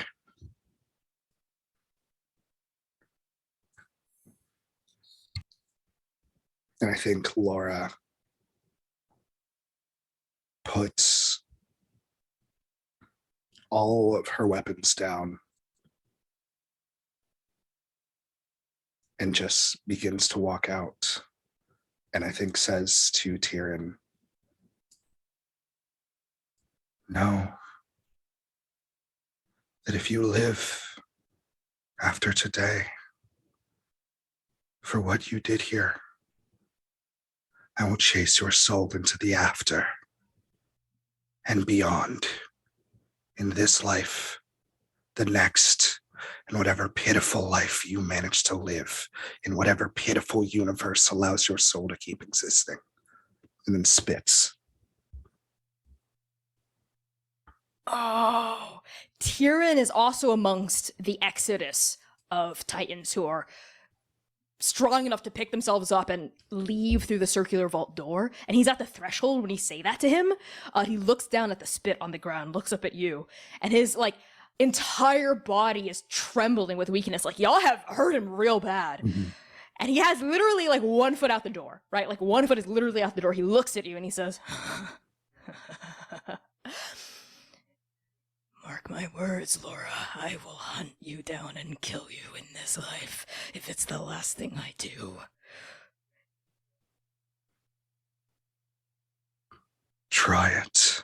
And I think just taking the moment of like just allowing Abiku's words to carry me out, we go our separate ways. Actually, I think I keep my greatsword. I think I like drag it. Like I think I take off my armor just unceremoniously, allowing all bits of war to just, and then just kind of like take that with me. And I point it at him, and that's what I do as I leave. I love that. Yeah, as you leave out through the same door as he does, as soon as he steps foot outside of the vault, there's like an explosion of magic around him as he like teleports like the fuck out of there. Like he's gone. And then you drag your greatsword and you follow this like exodus of soldiers pouring out. And then we pull back into the vault. Back onto that smear that was Samil. Back onto Abiku and Xunyi lying prone on the ground, to these two huge gods presiding over this soon-to-be graveyard, this soon-to-be mausoleum. And Yudabathi lets out a final noise like a thunderclap, like a strike of lightning, and leaves the way he came. And those storm clouds invert on themselves, fold inward, disappear, red, gold, black lights shimmering back into nothingness. And the only thing filling this room is the smell of grave dirt and the fluttering of wings. And the Raven Queen sweeps a scythe, an arm, a wing, in a circular motion over the entirety of this vault. And every single one of you in that motion, you die. And as the Raven Queen reaps all of your souls, as Yudabathi begins to exit, we hear her say, "And I am taking them to the other place, brother." And her body like lingers over Abiku and Xunyi's prone forms. They deserve a better final rest than this.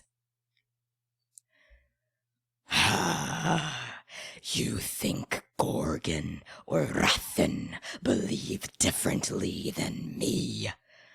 Fine. Go.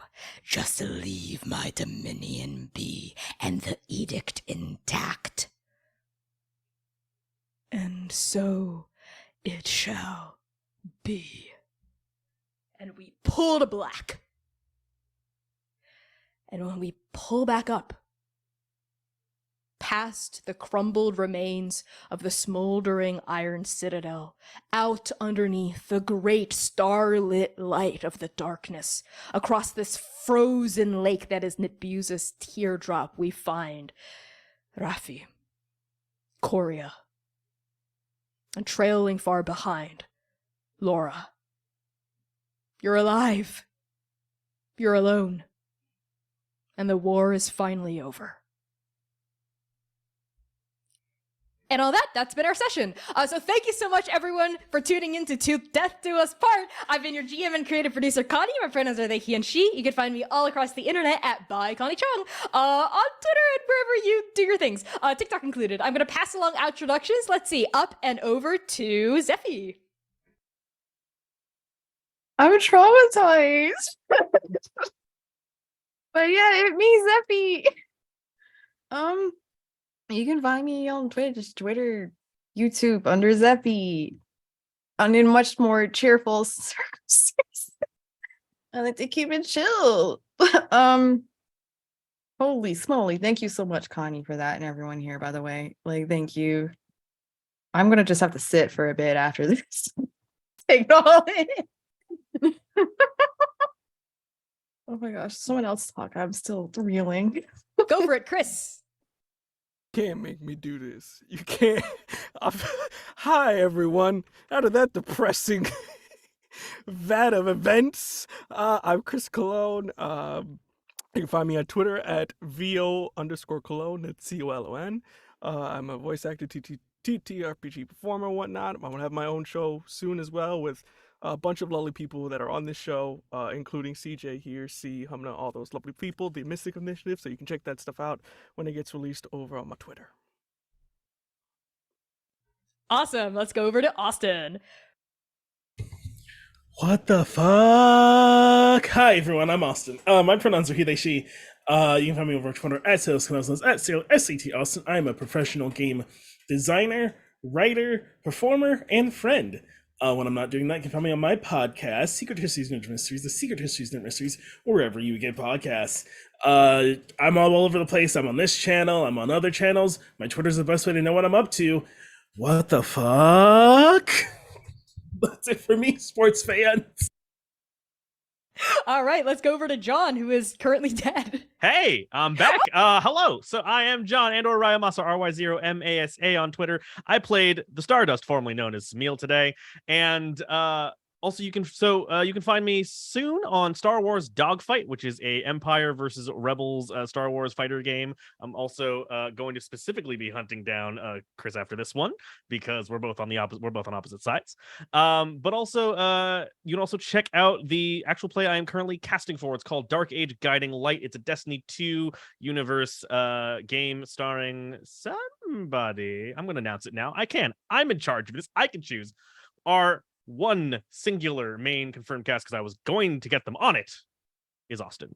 So we'll be casting for that until basically I believe October 12th. So it's Wednesday next week at 1 p.m. EST. After that, we're going to be announcing stuff all throughout November, rolling into production. You know how that goes. But if you want to potentially play a Destiny themed RP actual play, check out the pin post on my Twitter. Heck yeah. And last but not least, CJ.